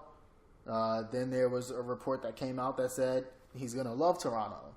There was reports that he wanted to play with LeBron, and then there was reports that he doesn't want to be in LeBron's shadow. So I think really we have no idea, because I feel like the last thing we're ever going to hear is what Kawhi actually thinks about it from his own mouth. And I mean, I do agree with you that I think both teams, made out well. If Kawhi doesn't re-sign with the Raptors, I think this was basically a salary shed for them to move on from DeMar and not really commit too much in that trade to San Antonio, because I think there's a pick in next year's draft, and obviously with Kawhi playing, that's not going to be that high of a pick. So it works out for them either way if he re-signs or he doesn't. And then the Spurs get arguably kind of the best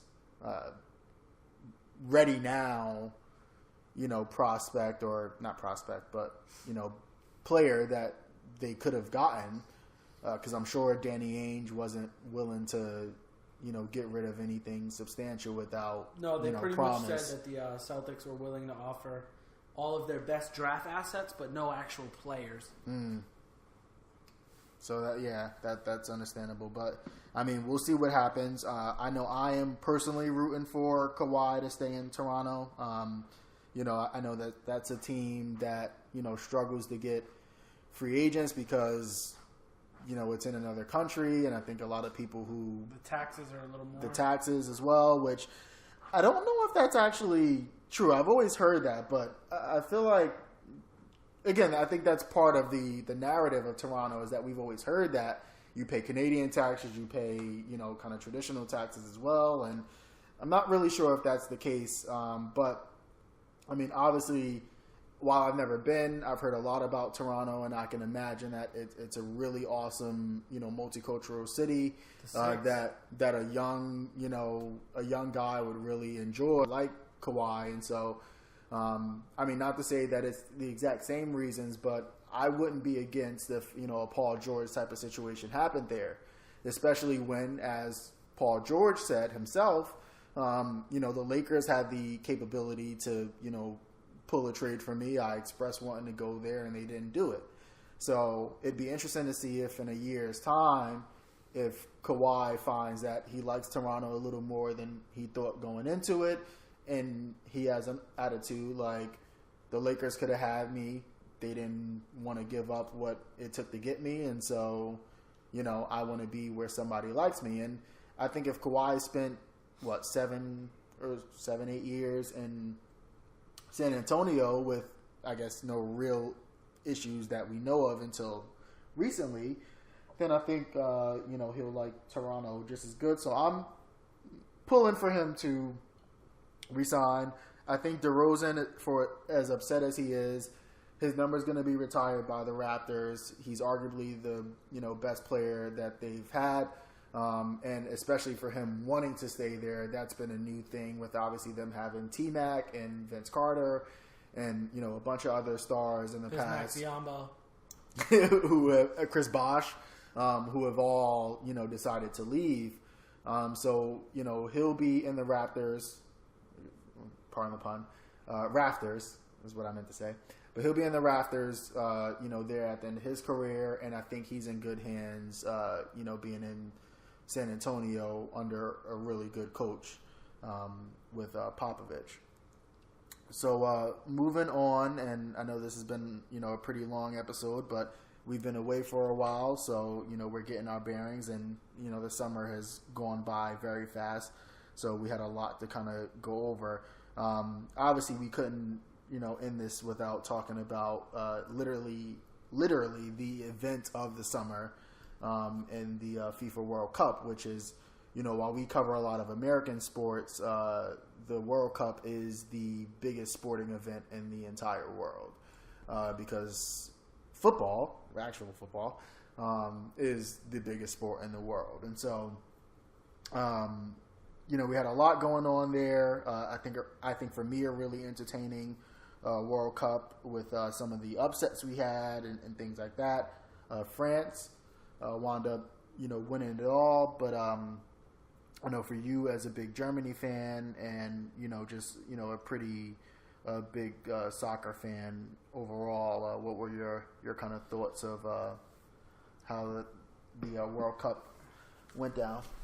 So, to be honest, this World Cup was one of the better ones that I can remember, and a lot of people say it's the best one in history as far as the upsets and the way the tournament played out. And I've only watched since I'd say the 2002 World Cup. I haven't been watching my entire life like a lot of soccer fans have. Something I'm getting into more recently, but I thought it was very enjoyable. It was nice to see some of the teams go out that did. It sucked to see Germany go out early, but it was good to see the underdog teams in there. To watch Croatia end up in the final, to watch Belgium end up in the semifinal. As opposed to the traditional powerhouses, the Germanys, the Englands, the Brazils, ending up in finals and stuff. It was nice to see some younger players from small countries, Croatia with a small population, Belgium with a small population, both having their golden generations per se, lead them to a World Cup, ultimately, in defeat to a much larger nation with much more people to field a team from in France. The World Cup was great, and I know you feel the same way about it. Soccer is awesome.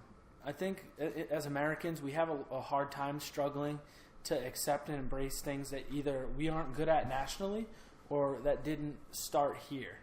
I feel like that's the reason that no one likes rugby, no one likes cricket, no one likes soccer. These are things that we're historically not good at, and they're things that they weren't started here, so they're not ingrained in the culture of America, and people don't care to learn them when they're younger. But that's not to say that they're not good sports.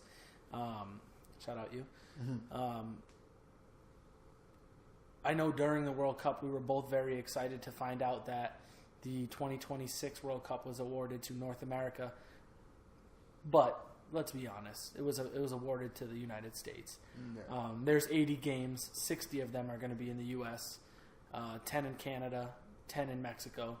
We're both excited. We live, as we speak, 25 minutes from Gillette Stadium, which will host games during that World Cup. I'm excited. I'm saving my pennies. Mm-hmm. I'm ready. I want to go watch some games. I want to see Germany here. I want to watch some of my favorite young players have the opportunity to play. What I will say is I don't love the new format that will take place just in time for the 2026 World Cup. It'll expand the field from 32 to 48. There will no longer be groups of 4. There will be 16 groups of 3. And each team will play 2 games. And 2 teams from each group will advance. Yeah. Still. Yeah. And then you'll have your 32 teams, and it'll break down like the regular tournament. I just don't like the idea that 2/3 of every group advances. That's too many to me, and I agree with you that I don't really like that it's such a. I don't like that there's more kind of teams added to it. I really think the kind of current model works really well, but I mean, I guess. Moving to the stage that they're moving to in America, and obviously with the popularity of soccer and where it's come and just the World Cup overall, And I guess what I had initially thought was maybe an initiative that they were doing because you had a joint bid between 3 countries, and so you had 3 more countries that were going to wind up being automatic qualifiers that you wanted to kind of offset that. But I guess this is something that they're going to overall. And I mean, as much as I, feel like I'm a little against it now, I guess if it's a popular model with anything with a similar kind of idea that's popular and making money, people are going to get greedy with it, and they're going to want to say, well, let's be able to make more money by adding more teams and what have you. But this was a really good World Cup, and I've had some really hot takes on how I think that the MLS can be a little bit more American friendly. One of those things was this idea, as I was just watching the International Cup that was on between Juventus and Benfica, where you go straight from your regulation 90 minutes to penalties, and I guess along those lines, if the MLS had basically nixed the idea of draws, and so every game had to end with a winner or loser, and you had more penalties, because I think a lot of Americans are here for penalty kicks and find those to be an exciting thing. And so being an American product, I think you have to obviously change the game to be something that Americans are going to be, interested in, which is why I think that, going to that type of model would be, really good for the MLS. And then also the promotion relegation system would be good, as me and Jaymes are talking offline about an internship that I had with the PDL team, which is basically, I guess, like the 3rd or 4th rung in U.S. soccer with the Worcester Hydra. And because of all the teams that you have in America that, put on some type of professional soccer, organization or franchises, or association, if you will, that's a better term, that I think having that ability to move up and down the way you have in the EPL and most international soccer leagues, I think that would be good too.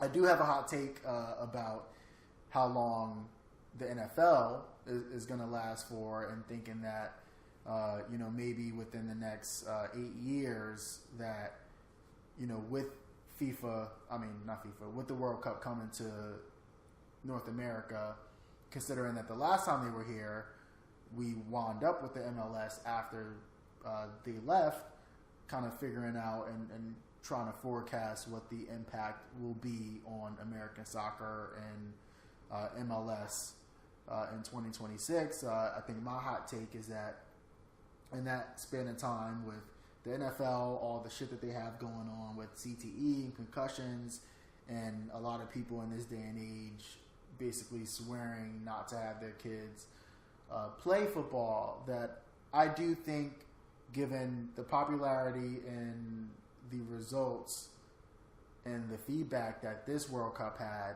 and the fact that it's only growing from there, again, with America and the MLS, you have it as the premier destination for, former stars who, want a little bit of a twilight and, want to make America kind of their, full-time home, coming over to play in the MLS. You've had, currently you have Zlatan Ibrahimovic with the Galaxy. Wayne Rooney just came over to DC United. In the past, you've had Thierry Henry and David Beckham, and I'm sure kind of others that I'm kind of skimming on at the moment. But with, did you say Wayne Rooney? Yeah, Bastian Schweinsteiger. Really? Yeah, he plays for Chicago. Oh shit, I didn't know that. So I mean, with those kind of former stars coming over, and with, I'm sure, the popularity boost that's going to be there with the World Cup coming, I personally am really excited about the World Cup. And I know for me with soccer, again with the Hydra and having been around, just watching, I'm sure, which was pretty, subpar quality soccer, and really finding that I loved it. I'm sure if people give it a chance, like we typically tend to do for the World Cup, and by the way, the Women's World Cup will be next year. I'm sure it can, kind of catch on with a little bit more fire in the near future, and I'm definitely pulling for it to do so. And one thing, kind of last piece on it, one thing that helped me out that I think you should try the next time you find yourself watching a soccer game is try not to follow the ball. So pick like a random player. It could be a midfielder or a forward. Just pick a random player and follow that person and see if maybe the person you picked with your eyes winds up getting the ball, because there's so much that's going on, on the pitch that you miss out on if you're just following the ball. And obviously it honestly can be a little bit of a snooze fest if, you're not getting that much excitement and you're only following the ball. So a little bit of a homework assignment. If soccer really isn't your thing, maybe next time you're watching a soccer match, try to just follow different people who don't have the ball and, see if you don't find it to be a little bit more of an exciting thing because of all the things you pick up on, with that approach. Definitely agree. I think that the 2026 is definitely going to bring more fans to the sport of soccer, and hopefully it doesn't signal the demise of the NFL. Hopefully it just signals the rise of soccer in America. Mm-hmm. I think one of the craziest things to me is that how we just aren't, we don't field a highly successful national team, because you see other countries go out and do what I'm going to mention, and it's on our board. We see France do it. Mm-hmm. They go out, and how is it that France has a better soccer team than us? Most of their team, you look at their players, they're all from Africa. Mm-hmm. We have people from Africa in America. Yeah, and other, soccer obsessed countries. Way more so than France. How can't we convince any of these people to represent America in soccer? Yeah. Listen, I don't want to be that guy and be shady, but I'm going out handing passports to people in Cameroon. I'm handing passports in Cameroon. I'm handing passports out in fucking Colombia. Anywhere. U.S. work visa. Anywhere to make us have a serviceable team by 2026. Because we can't do the South Africa. We can't. We got to win games. We got to advance to the round of 32, the round of 16. It's crazy that we have 350 plus million people and we can't find 22 to fucking to be better than the 22 from Croatia. Yeah. And they have 4 million people. Banana Land. My whole thing is that I just think that... And Qatar's going to do it. Qatar doesn't have a soccer team. I promise you, they're already buying people from other countries in Africa. All the countries in the Middle East, they do it for the Olympics. You see these guys with last names, you look and you're like, that guy's got a Kenyan last name. Why is he running for Saudi Arabia? Yeah. Because they bought that guy to represent them in the Olympics. Listen, we need to do it.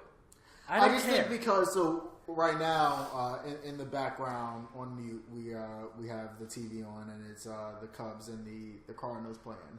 And my whole idea has been just that we have other sports. So a lot of these countries just have, they have other sports as well, but it's really soccer and then everything else, which is minor. Everyone has grown up playing soccer and aspires to be a professional, soccer player and represent their country. Where we have basketball, football, baseball, hockey, soccer as well, and all these other things, softball, cheerleading, swimming. We have all these options, and so really our best players are playing, basically, basketball, football, hockey, whatever the last one is, the big four. Basketball, baseball, hockey, football. Yeah. So those are our big four sports, and our best athletes are playing those. But obviously, if our best athletes were playing, either soccer and one of those other sports, I think we would, have a lot more success. Not to go crazy and say that we would be, at the level of a Brazil or something like that. Just because, again, you have those small countries like Croatia, like Uruguay, who, still manage to be on that big stage. But, I think we would be kind of on par with some of those, giants if that was kind of our primary sport. But I still do think there's a space for it in America. And, I mean, not to necessarily try to signal the demise of the NFL at all, but basically I think what I'm trying to get at is that I do think that soccer, can and will wind up leapfrogging, one of our big four sports as it grows in its popularity. And again, it comes here again. Again, like I said, the last time the World Cup was here in America, we, dedicated to making a professional, league out of it. And, the MLS has been pretty slow, I'd say, to grow on, our, fan base here in this country. But, with this past World Cup, with the fact that you have the Women's World Cup coming up next year, and what I've always said is Americans have shown that they can be here for soccer. I mean, last Women's World Cup, everyone was watching and everyone was talking about the women because they were good. And so, I mean, I don't see why when it comes here again that, there wouldn't be, a lot of anticipation and maybe even a lot of desires on people to fully, make the MLS into, a premier sort of, league. And obviously not EPL, but, maybe along the league, along the status of, France or, Italy or something like that, where it, has a name and has some respect, but, isn't necessarily loaded with, 5 teams that are always in contention for, various championships. And to transition from one thing in the U.S. that's not as accepted or embraced but should be, to another thing that isn't as accepted or embraced. Tekashi 6ix9ine. Tekashi 6ix9ine. Man. We have different thoughts on this gentleman. This guy has got to be up there with Pac and Biggie. But I don't mean that seriously. But this guy... All right, guys, it's been great. This guy is incredible. Everything, Thanks for tuning in. He is, hands down, the most entertaining person. Everything he does, he knows is hilarious. I am so distracted right now. I'm going to pause this in the background. It's Jackie Bradley's top career plays. We will watch this when this podcast is this guy here is hysterical. I watched an hour and a half long interview with him and Angie Martinez. Yep. Awesome. Yeah, awesome interview to know him, know about his upbringing. At the end of the interview, I'm gonna play the audio for you. This kind of tells you who he is and why you should embrace this kid. It's not because of his loud hair or his personality, but it's because in life, self-awareness is important. And this clip here shows you that he has it. Are you serious about your craft? Is this what I'm asking? No, literally not. No. Seriously, no. We go in the studio. You don't care. We just be having fun. And then there's a hit. So you're Yo, not... bro. Pussy got that wet, got that drip, got that super soak. I hit that, she a Fifi, honey, and Kiki. She eat my dick like it's free. That's not even, what the fuck? I didn't say, I didn't put no effort into that But shit. it has a flow. It has a vibe. Bro. It is. There Like- are artists. I know J. Cole just sits back, Kendrick Lamar sit back and be like, these kids. You know what I'm saying? It's just Imagine what KRS-One out here saying. Bro. Hate you. Yo, hate me. It's my craft. This guy is self-aware. He knows what he's doing. He's hilarious, and he's so entertaining. His songs, the words have no meaning. They're just so catchy. And I think I'm slowly turning you into a believer. So, But when this week started, you were not as much of a believer as you are right now. well, I did. So I did watch the Angie Martinez interview as well. She's a really talented interviewer. If you don't know about her, do your Googles. Power 105, right? Yeah, and been in the game forever. Even has some music of her own. Again, if you don't know, do your Googles. And I really like about her, again, being a woman in that space, that she is able to appeal to, I think, a lot more different angles of who these artists are than maybe some of your other counterparts in that industry. And again, just her history and her legacy within it. I think she's either up for something in like the Radio Hall of Fame, or she was trying to get votes or something for it. But I think anyone who's familiar with her work obviously knows that she should be in it. She should have already been in it, the whole nine. But listening to the interview, you definitely got to hear a lot about his upbringing. Not to necessarily spoil it or ruin it, but his mother came to the United States. I think when From Mexico. Yeah, from Mexico when she was like in her early 20s. No family was up here. She didn't come with any other family. She had Tekashi's older brother and him. And it was just the three of them in Bushwick, Brooklyn, making ends meet, if even you could call it that.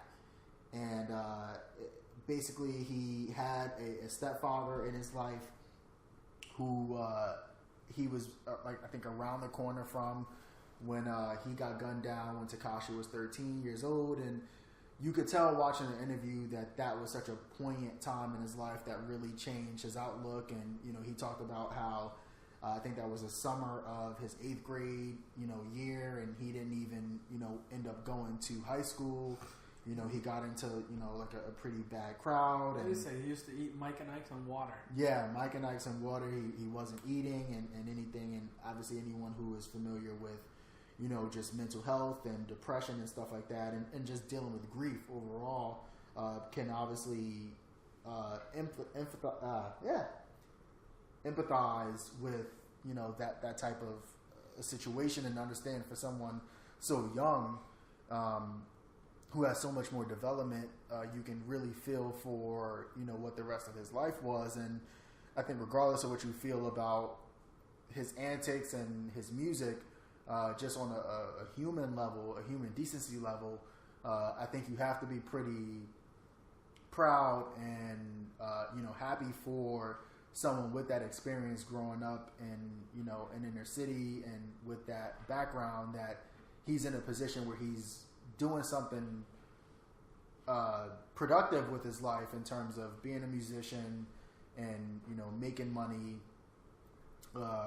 Again, regardless of how you feel about him and his craft, and that he's taking care of his brother, he's taking care of his mother, and he also has a young child and a baby mother at home too that he takes care of, as well as the people who he employs in his ventures as Tekashi 6ix9ine. And so you definitely, listening to that interview, get a sense of that.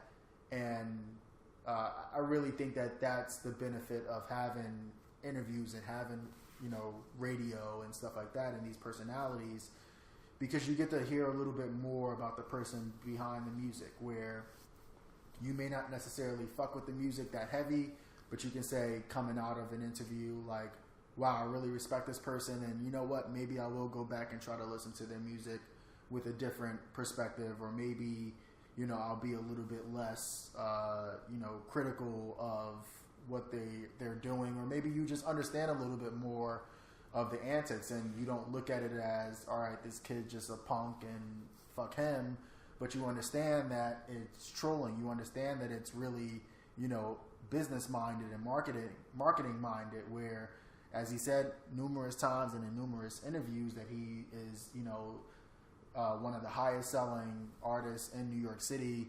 that he has a lot of, popularity and a lot of fans. Yeah, I've seen that. And basically the biggest artist in the game for the past, 5-10 years, Drake, that he even, outsold him. So Tekashi put out the Fifi music video last week. 1 week, it had 70 million views. It's 10 million a day. Yeah. It's crazy.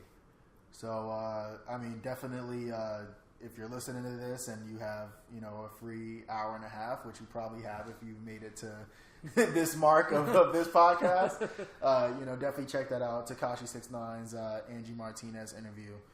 And,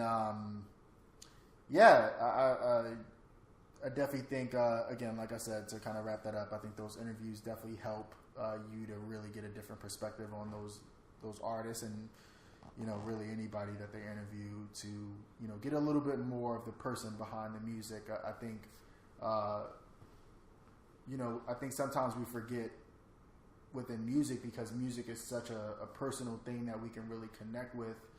We forget that, and a lot of times it is very WWE. It is very much you are literally playing a character, and that character has this or that personality to them, kind of the same way you can view acting almost. You're playing a character, and that character that you're playing and that you're trying to convince the public is this actual thing isn't really who these people are. The same way you can view it in acting, the same way you can view it in terms of, wrestling, is the same way you can view it in terms of the music industry, especially in hip-hop. These guys are playing a role, and women are playing this role that is going to result in them being believable and them making money off of that. And again, it's not necessarily indicative of who they are as people. And so, again, I think we forget that a lot of times. And, at least if you come into that viewing it the same way you view a wrestler or a actor, then, I think you get a little bit less offended by these people, and maybe a little bit more able to appreciate the genius and the brilliance behind how well they're able to portray, this person that they aren't. I mean, I've always said that if somebody is pursuing a career as a musician, they're doing something positive with their life, regardless of what the music is. Because they have, meetings to go to, they have figures to hit, they have these shows to, book and go to and perform and be at their highest at. So they're doing a job where they have responsibilities, and again, they're, regardless of what it entails, they're a professional. And so if they're doing that versus spending more time as a drug dealer, or spending more time, with breaking and enterings and shit like that, that they're dedicated to doing this shit the right way. So, that's kind of a piece of advice I would give for, people who kind of look at Tekashi, in that sense. Any further things you have to add? Treyway. All right. So again, if you've made it this far, thank you. We are definitely going to try to do this a lot more frequently and consistently. I know Jamal and someone else who you haven't been introduced yet, our friend Steven Dwamina, will hopefully be joining us in the future, as that was what was supposed to be our original cast when we first came up with this. I do have some homework to do on my end with putting our previous episodes together on, hopefully YouTube. We do have the SoundCloud up with, I think, our first 3 episodes chopped up in bits. But we were doing this on Mixlr, and the good thing about Mixlr is that you have the ability to broadcast live with it, so people can tune in, and you can log in with your Facebook and your Twitter for that. You can log in and listen live, and also there's obviously the podcast component where we can broadcast it and you can listen to it on your own time. our future episodes won't be this long, but again, with us being more than basically a month and a half, 2 months off, we had a lot to kind of convey to you. So again, if you made it this far, even if you didn't, you only listened to a little bit, we thank you, and we're definitely going to be more consistent and do a little bit better at getting this out to the people who are listening. We did go live for a segment, and we had a few people tuning in there at 10, 11 o'clock on a Sunday night, so we do appreciate that. And obviously check in on our own personal socials, as we'll be letting you all know when we're going to be live, so you can tune in next time and chime in on our chat room. I feel like that might be a little crazy, but we're here for it. He went to school in Middleburg. All right. Pulling it up. Deuces. Right. Later.